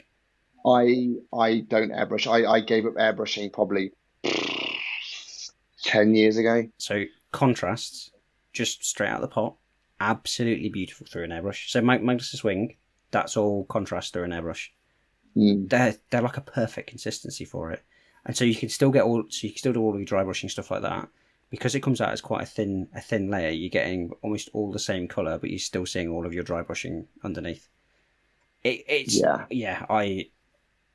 I'd heard people talk about it, but I'd never tried it, and I've tried it on Magnus Wing. I was like, okay, I can see why people do this. Yeah, no, I've the pictures you put up of your Magnus look really, really nice. The only thing for me with an airbrush is as you mentioned earlier, the amount of time I was spending cleaning it, I was like, this is just like beyond a joke now. Yeah. But also, the reason why I don't use an airbrush is because of my channel's focusing on people just getting into the hobby that want an easy way of doing it. Yeah. The last thing you want is a video going how to paint your model in 10 minutes. And then next thing, here's my airbrush. And you're immediately like, no. Next, please. Yeah. So that's why I didn't bother with it with the airbrush. So I'm no airbrush. I just No, that's for fair. people that are just trying to get into the hobby, you don't need one just yet. And that's just my take on it. But yeah, like the amount of admin I was doing, just constantly sitting there cleaning out this airbrush, then you're trying to make sure it's coming out. I was just like, I'm done. I'm out. Yeah. Yeah, if you do go back to it, contrasts, beautiful airbrushing, beautiful for it. Yeah, makes sense. I'll give them a go. Yeah, that's nice. That's a question I don't even because I use contrast. I've never touched army paint or the speed paint and stuff. And I've been sort of looking for they're really nice. What the alternatives are. Obviously, Dave sings the praises, so maybe that's the Yeah, next switch. honestly, I genuinely think that their speed paint range is really good, and they're only going to grow with them. So a few more colours would be like a teal and an emerald green would be quite cool. But I think generally they've got most of your bases covered. But yeah, the speed paint 2.0s and the metallics are really cool. Yeah. They're really cool. Definitely. Right, I'll ask the other question. So I've got one question. So if money wasn't no option, what Warhammer model would you get, or army would you buy? Money no option. Sorry, money. Yeah. Oh, that's a really good question. If money wasn't a problem, I would probably go with a. Oh God, you really put me on the spot here. It would. There's so many to choose from. This is the problem. There's so many to choose from. Is this 40k, Age of Sigmar, or whatever you want? Warhammer model would you get, or army would you buy? So, I think realistically, money no object, and I didn't need it for anything. It would be Horus Ascended as a single model. I think that's just it's so nice. It's such a cool sculpt, and it's such an imposing figure. Like just when you look at it, the way it's like it just looks like Horus is about to come and absolutely ruin your day. Yeah. You can see he's now completely in with the gods. They've kind of got their ownership on him. He is not in control anymore, and he is just on this. Where is the Emperor? Where do I find him? Yeah. He is dead to me. Proper rampage. It's such an imposing model. So I think money no object, that would be the model I'd buy. I wouldn't buy a Titan. I just don't see the need for one. But that centerpiece Horus model would be the one. And if I could just start any army again for the sake of it, I do you know what? It would probably be a World Eaters army. What? Heresy or no 40k. 40k. Angron, it'd be Angron and just the whole world of Berserkers and 8-bound would be, and loads of lords. It's just a really cool. I've always liked the World Eaters. I think they're just a really cool army and a project that I really want to do. But it would probably be the World Eaters actually if money was no. Okay. Because realistically, monetarily wise, they all work out about the same. Outside of Guard are probably the most expensive army ever. When you actually think about it monetarily wise, it's like the cheapest on points but most expensive monetarily because the amount you've got to buy to get them. You need a loan, which I think sometimes a bit you do, and I think that's the problem with Guard is they look really awesome, but they're just monetarily wise. When you worked out how much you need, I think I worked it out when they brought the Death Coil Krieg out. It was 370 points. Wow. For that box. But don't you feel like the Guard and the Nids are on par with each other? I find Nids will be more expensive than Guard. Yeah, Guards and Nid, I think they're those horde armies, aren't they? That are going to be expensive. And then you've got to paint it all. Yeah. And unless you like tanks, because me, I'm not that fussed about painting tanks. So unless you're bolstering it with tanks, it's going to be an expensive army. Yeah. Imagine doing 2,000 points of Krieg foot soldiers. No, thank you. Don't even. Hey, whatever number you think that is, it's not even close. Whereas, like you say, something like World Eaters is you can buy like so your berserkers, and then you can add in that flavor of cultists, and then you've got that centerpiece. Angron as that centerpiece, which I think Space Marines is relatively, is lacking. A lot of armies are lacking that centerpiece, imposing character that just says, "Hey, I'm here. Your day is ruined." Yeah. And I think World Eaters, they kind of do have that. And now I'm like, oh, World Eaters army. That's a project. Speaking of thanks guys. Centerpieces. I'm only joking, sweetheart. Speaking of centerpieces, I feel like the Chaos 4 gods have got it down to a T, because they're all got that centerpiece model. Now that they're all got their Primarchs and stuff like that, and there's all that iconic feature. And majority, apart from Eldar, I would say, probably disagree with me, but all the other races don't have that centerpiece model. Then the Silent King's a very nice model from the Necrons. Oh, I think if you look across, I mean, Orcs have got Ghazghkull. He's the big. The cults is lacking for like an iconic. That'd be quite a cool, weird hybrid model they could possibly bring out, like a 4-armed, like semi-humanoid. Looks like what is it? It's like the 4-armed Emperor, as you call it, don't they? Yeah, the 4-armed Emperor. Have like an iconic name character that comes out of the woodwork somewhere.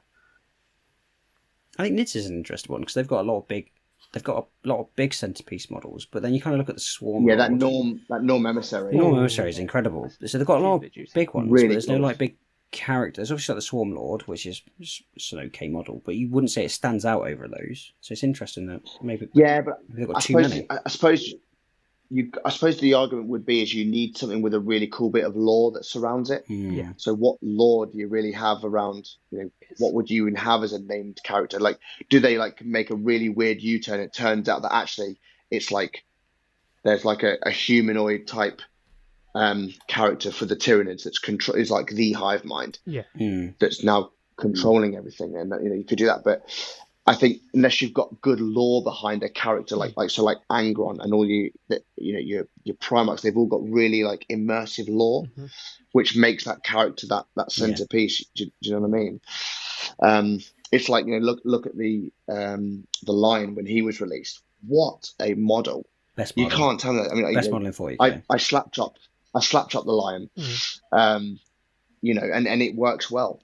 No matter what your painting style is, that's just a model that just works well because it's not massive, but it's so imposing.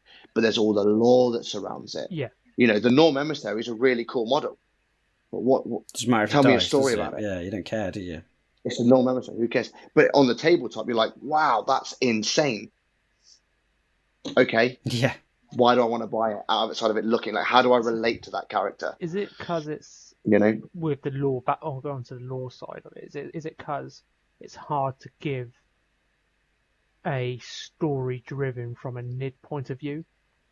But they do it. You've got the Swarm Lord, haven't you? You've got is it Old Bale Eye? No, not Old Bale Eye. Old was it One Eye? Old One Eye type thing, yeah. And you've got the Red Terror. So that's how we got the story where its face got burned off with plasma, and even when it regenerates, it doesn't gain that back, and it's still is it still an Ultramar? Because that's where it was, wasn't it? I think. Yeah, he found it. I think he fell down a ice crevice or something like that. He's frozen or something. And so was that during the Tyrannic Wars? Assault I think so. Something to do with that. But he keeps coming back in, and so even when he regenerates, he doesn't get the thing back. He's got I don't know much about him. There is quite a lot of lore about how he regenerates and stuff like that because he doesn't go back to the Hive Fleet. He just regenerates and kind of appears every now and again on Ultramar, but they can't find him and they keep hunting him down and keep killing him. But then he keeps coming back to life. And same with the Swarm Lord and the fact that Swarm Lord is kind of agnostic between all the different Hive Fleets. If you need the Swarm Lord, it's kind of just created. So there's the odd one, but. Yeah, I think there's. Well, then you remember the Red Terror. Yeah. Space Hulk type style, wasn't it? Yeah. The Red Terror was quite a cool model as well, wasn't it? And then again, that was a cool bit of lore that was surrounded by the Red Terror. But I think really, like with some of those models that you want, they've got to have a way that you connect. With that character to make it like look at Dante again. he's got a really cool model, but he's got a really cool the model's really cool because it's Dante. Yeah. Yeah. Do you know what I mean? It's a cool model because it's Dante. That's the thing. You know, I think it's the otherwise, if you made that as a realistically, you could say that was the captain. Just a jump back captain. Jump back person, yeah. You know, and you'd be like, okay, yeah, he's all right. He's got the mask, but because it's Dante, you're like, oh no, this is the best model ever because it's Dante. Yeah. Yeah. Do you know what I mean? So that's the kind of with those like iconic names like Dante, Marcus Calgar, and stuff like that. They've been around since like 3rd edition, 2nd edition. Yeah. And you pretty much, as I was a kid when I was a Blood Angel player, you grew up around Dante. You knew everything about him. Yeah. And especially if you haven't, I'll be shocked if you haven't read Devastation of Baal and stuff like that. Epic book, best Blood Angel book out there. And I think Ben can possibly agree on that one. Yeah, I listened to it fairly recently. I absolutely love that book. Yeah, it's incredible. It's kind of hard. Where the 40k universe is so vast, and there's so many iconic characters from every other race. People usually look towards Black Library first before the fluff. Yeah. And where Black Library are so not restrained in what they can publish, they've got to be quite picky in what they publish. In what works for figures, as they say, because they're a business at the end of the day. Yeah. That's it. And I feel like quite a lot of characters get slipped through the cracks, and it's like maybe they could have done like a cool, I don't know, like a Nid book against Marines or something to introduce the emissary and stuff like that, like a new bio weapon or whatever. And how can Marines deal with it? So I think they did it really well with the Leviathan. When I read the Leviathan book, when it dropped, I think that was 10th edition, wasn't it? When it all dropped, when it was the Leviathan. And I must say, it was so refreshing to see Marines get fucking trashed. And they were losing so bad. And all they wanted was, spoilers, it's been out for years now, you should have read it. It's just to get a sample off planet, and that was their only mission because they were losing the war because they had like von Ryan Leapers coming out left, right, and centre, and it was not going well. It was going so bad, and it was quite a nice refresh look to see. It's not Marines always the good guys winning all the time. They say good guys, but everyone thinks they're good guys. Air quotes for people not watching on YouTube. And it's nice to see that Marines do lose. They're not... Okay, they're superhumans. There's only so much they can do. But it's also quite nice to see how fluff gets introduced from a alien's perspective without... Because they haven't got no dialogue. All they do is screech and roar at each other. So it's quite hard to translate it into fluff, if that makes sense, because you've got to use another race to introduce the other one. So I feel like they missed a boat with that. But as they say, as I said, it's like they've got to be quite pick and choosy. It's like the Gaunt's Ghosts. Everyone likes the underdog. Everyone likes humans. It's like bread and butter, pretty much. It's like Space Marines. It's like bread and butter. Everyone loves a Space Marine novel and stuff like that. And it's like if you haven't read Storm of Iron, which is an old school book, I think that's with Iron Warriors and stuff like that, where you see like Space Marines fly down a barrel of a Titan to get inside the ship Titan or whatever. It's just really nuts or something like that. But I feel like where with the lack of fluff for certain things, it's where Black Library can't cover all bases, unfortunately. It's like when Horus Heresy drops, when that came out. I've never read a Horus Heresy book. I'll probably get far in the Execution Squad for this, but I've never read a Horus Heresy book because it's just not my thing, and I can see Dan's disapproval there.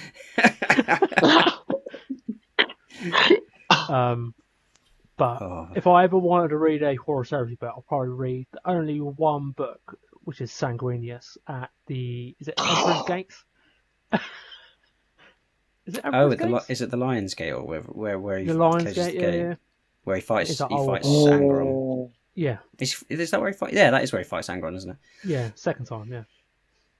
Is it second time? Having Yeah. finished the last, I've not read. I think I've read, or I've listened to about 20 of the Heresy books. I've listened to the last ones. The End and the Death books. I think are absolutely fantastic. I really enjoyed the End and the Death books.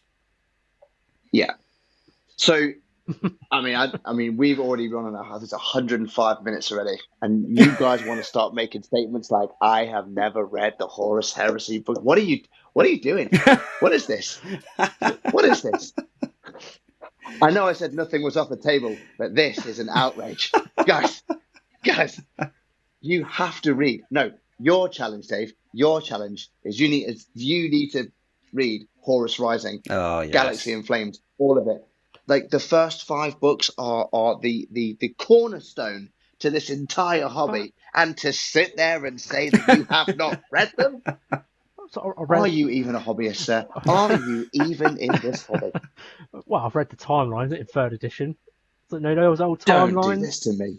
Oh my goodness, what is this? The first 5 books, the first 3 books. Again, I've probably listened to them are incredible. 5 or 6 times per book. They are, yeah. Toby Longworth, once again, incredible. Yeah. If anything's going to like really inspire you into painting an army, Lunar Wolves or Emperor's Children or whoever, like if you listen to those, read those books. Every time I listen to them, I'm like, I need to go and paint a loyalist Lunar Wolves army. I have to go and do it right now. 100%. I need a Loken model. Put a Loken model on my table right now. Don't even get me started onto why on earth there's not been a new Garville Loken model, because the fact that he hasn't got an updated model is criminal. Yeah.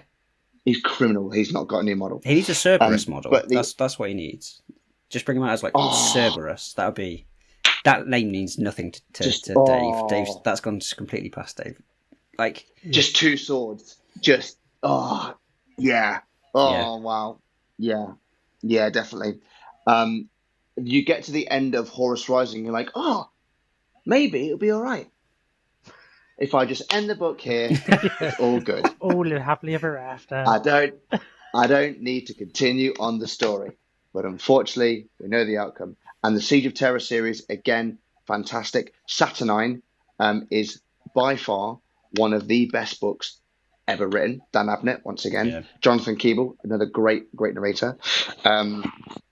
The End of the Death Part 2 was the most harrowing ending to any book in the history of ever. I generally closed that. At the End of the Death Part 3? The end of the End of the Death Part 3? Oh my God. No, what I mean is like the End of the Death Part 2, harrowing, as in like the ending was just so like, I just felt left numb. Oh, yeah. Like, no word of a lie, 2 occasions now where I've literally the End of the Death Part 2 ended like, no. Yeah, that wasn't supposed to happen. Like, what? What? No. My boy. My beautiful boy. No. Yeah. And then the End of the Death Part 3. Erebus, you.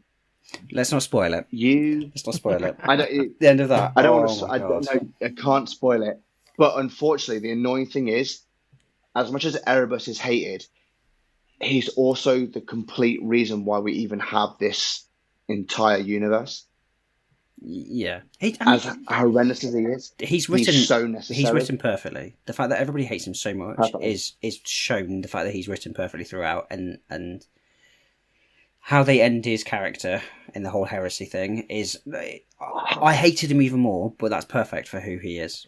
It just sounds like. But this just goes on to the genius of the Black Library team and Dan Abnett, of how they bring it all. Samus won't make sense to you,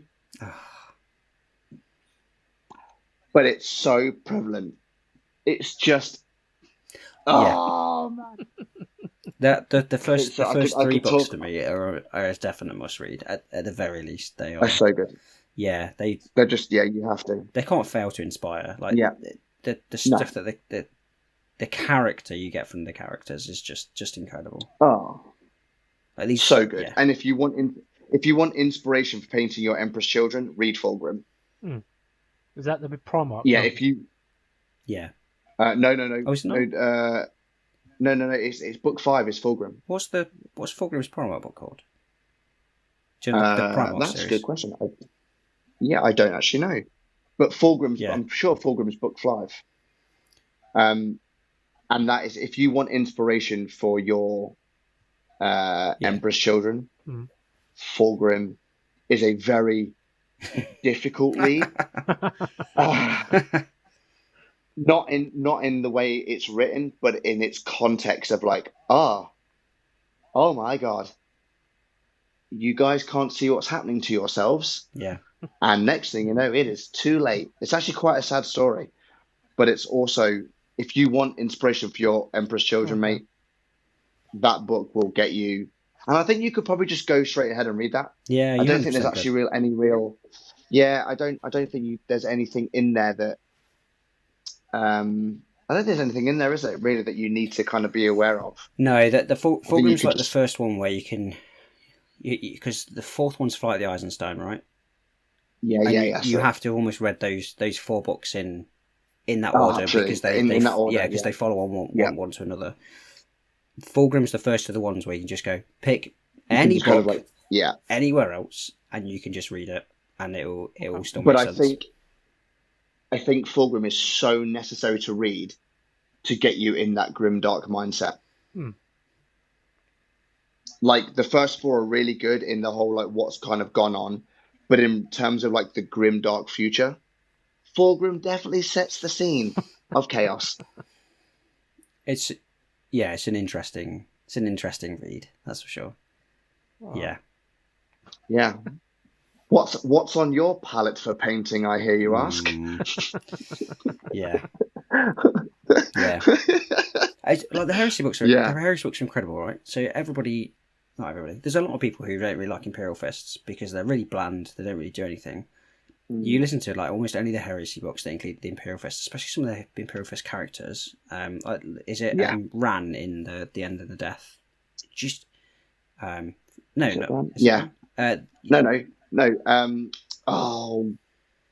You know who I'm talking about.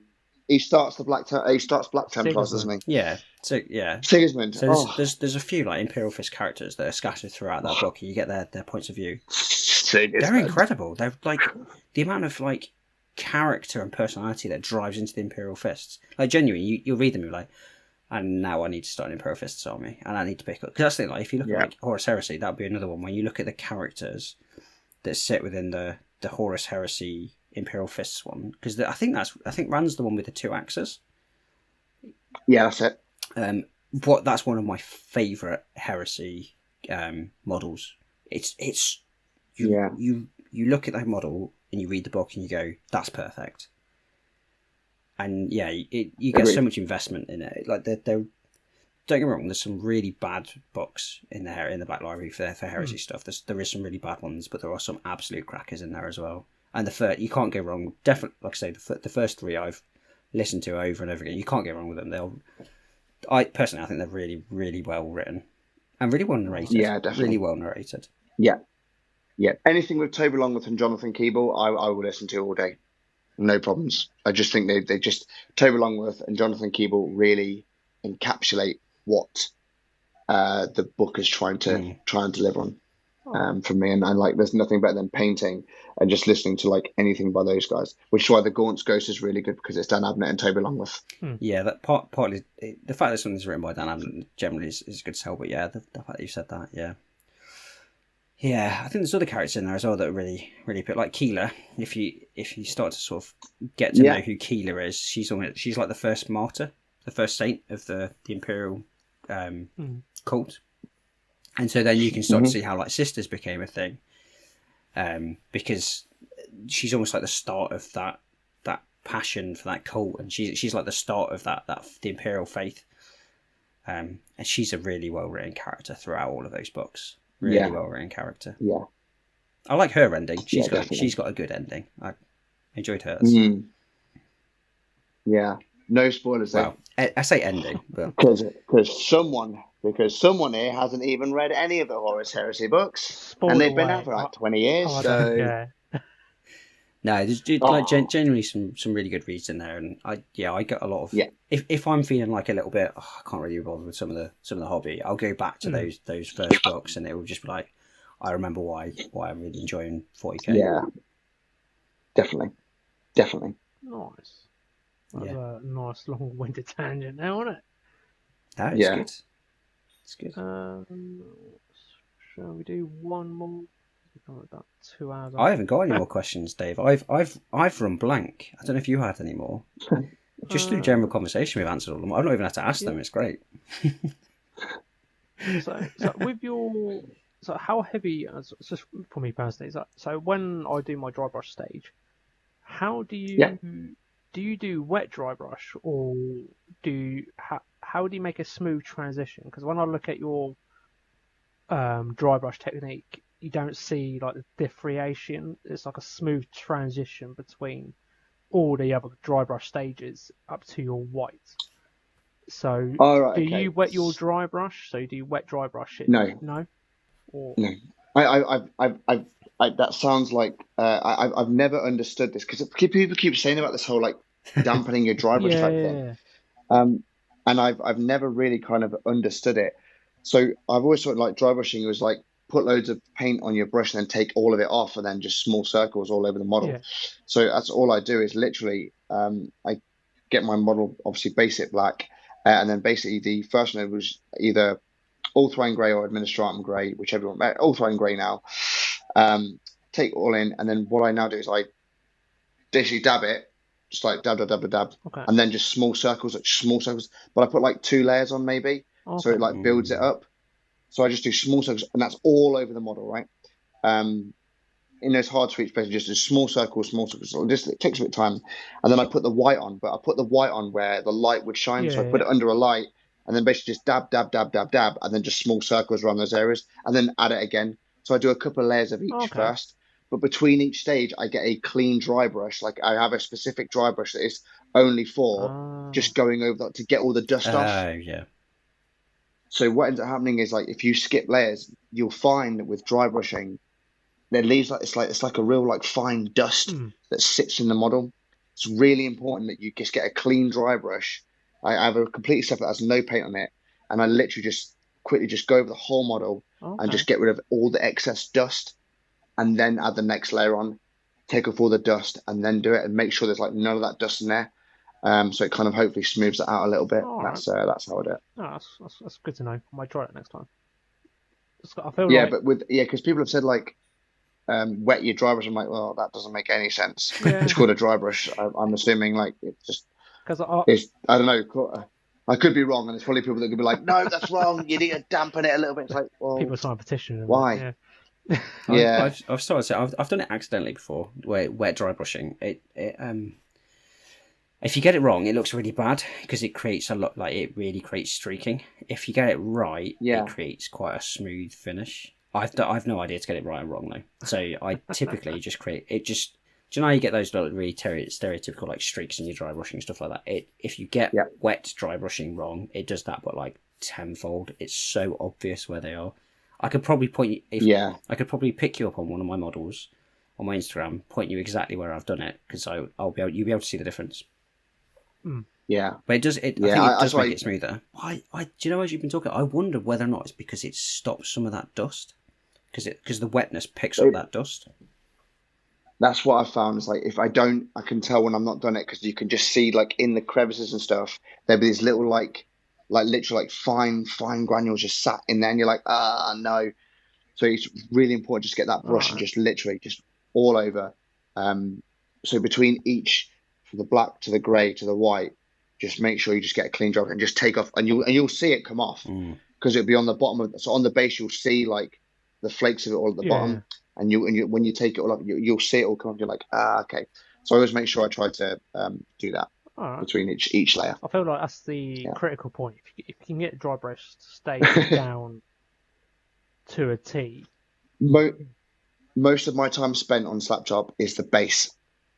So if you get, once you've got that like Zenithal type base done, the rest of it takes is really quick. Yeah, I agree with that. But if you get that part is where I spend a lot of my time, is building up those layers, and because that's basically your highlight done, Mm-hmm. and then you can add all your bits and pieces on top of that. All right. So yeah. Oh, sweet. Have you considered doing Zenithal with rattle cans? So I don't know, obviously you talk about doing the dry brushing, but do you think you get the same effect using rattle cans and doing your Zenithal that way? I don't know. I think an airbrush is probably the better thing to. I've thought about it. I have thought about it, and to be honest with you, it's one of those where I'd have to give it a go. And in all fairness, if I were going to do it, I'd use the Colour Forge stuff. Yeah. To do it, I think that would probably work well. And it would probably be a bit of a time saver. The only downside is like it's probably all right now in the summer, because you can do it outside. But when it's winter and it's dark at 3 o'clock in the afternoon, Yeah. and you're outside with a head torch on trying to work out where it all is, it's a bit more difficult. And obviously if you wanted to do it in the daytime, well, unfortunately there's a 2.5-year-old that's like, oh, what's this? This looks like fun. Like, oh, no. So all my painting gets done at night time. Yeah. I'm a bit of an unfortunate night owl. Yeah. So yeah. Oh, nice. But I have thought about it, and if I was going to do it, it would be with the Colour Forge stuff. Yeah.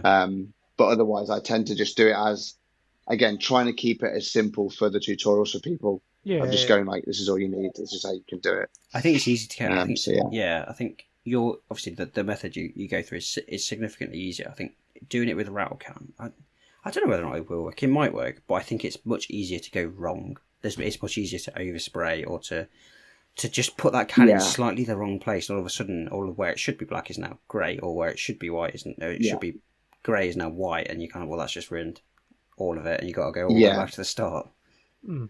And I think that's what the decent thing is. Like I said, when you're holding it, you can go, actually, I want to make that a little bit lighter, so I can just add a bit more white and just small circle that area, or I've gone a bit, I could add a bit more here or a bit more there. You can always go lighter if you need to in the areas that you want.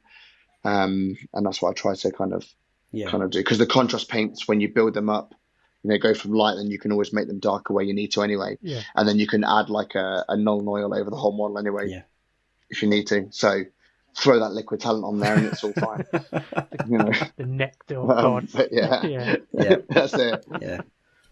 Oh, sweet. Oh, I want nothing else more now. No, well, thank you very much, Dan. It's been a real pleasure having you. We've gone on just over 2 hours. It's been a real pleasure. It's absolutely flown by. It's been a lot of fun. It's been great. I've really appreciated you guys having me on. Actually, it's been a riot. I'm a bit outraged by some things that have been spoken here today, which we won't bring up again. That's right. The Inquisition will come into play now. That's it. Oh, hey, there's gonna be some phone calls made. Let me tell you. But no, guys, I really appreciate you having me on today, and hopefully in the future you'll have me back again, which would be awesome. Yeah, 100%. So, but I'm gonna have to before I let you go. Where can people find you? People have to go and find you. Where can they find you? Just basically, Heresy is my therapy on Instagram and YouTube. That's basically it. Yeah, I'll put all the links in the description and stuff like that. But obviously, me and David have talked about you many times before, and people should 100% go and check Dan out. It's inspired Dave, which has inspired me, and hopefully a lot more people. And grow your YouTube, and deserve a lot more credit for the stuff you're doing in the hobby. That's for sure. Yeah, I really appreciate it, guys. Don't know what to say really. It's just thank you. I'm glad I've been able to inspire you guys, and hopefully Ben, you'll have read the Gaunt's Ghost next time we talk, and Dave, challenge. The Horus Heresy will be well within your reach. So yeah, brilliant. Hopefully everyone else has had a blast listening to this and stuff like that. We've had a lot of fun, and obviously if you want to find me on First Rank Fire, Dave Hobby Corner. Dave Hobby Corner. So you got it right this time. Brilliant. Got it right. Yeah, I feel like it might be the first in 6 episodes. That might be the first time you've got your own Instagram right. I'm just not the face of the show. That's it. It's fine. Yeah, so if you want to come and find us, just jump on, come and message us, stuff like that. It's always fun to chat, and if you've got any ideas for any future stuff. We've not talked about what the next topic's going to be, Dave. Do you know what? I'll leave it to you. Jay, is it Isn't it James from Siege Studios? It will be James. Yeah, so James Yes. from over at Siege is going to be coming on. We've had some chats Yep. with him, so we'll be recording with James in a couple of weeks. We'll talk all things Siege Studios, all things Siege Phoenix. As per usual, we'll have. I'll try and put out a post before this episode comes out, so probably in the next sort of week or so, I'll put out a post looking for questions for James, and yeah, it's going to be a fun one. I've meant to have James on the podcast a long time ago. It just never materialised. So it's going to be a pleasure to have him on, and get get some questions, especially with the Siege Phoenix stuff, which feels like it almost works quite well. A lot like the pre-mixed dips and stuff like that work. Yeah. It's a really quick way of doing basing as well. So. Yeah, I'll be intrigued because I've never used it. I've always the old school sand and PBA meat. That's all me. It's almost the same thing, but rather than it being sand, it's just little bits of rock or little bits of something. I have been transferred onto premix. I think it's absolutely fantastic. It makes basing super quick, super easy. I love it. So it's good to see a new product come out. So yeah, we'll have James on next time. And I'll leave it there because we all want to go to bed. We're all dads. It's all late. So we're all desperate to go to bed. So yeah, it's been a real pleasure. Again, thank you, Dan. Yeah, thank you, Dan, Dave, as per usual. And we'll see you next time. See you Bye. later. Bye. Thanks, guys. Bye. Cheers. Bye.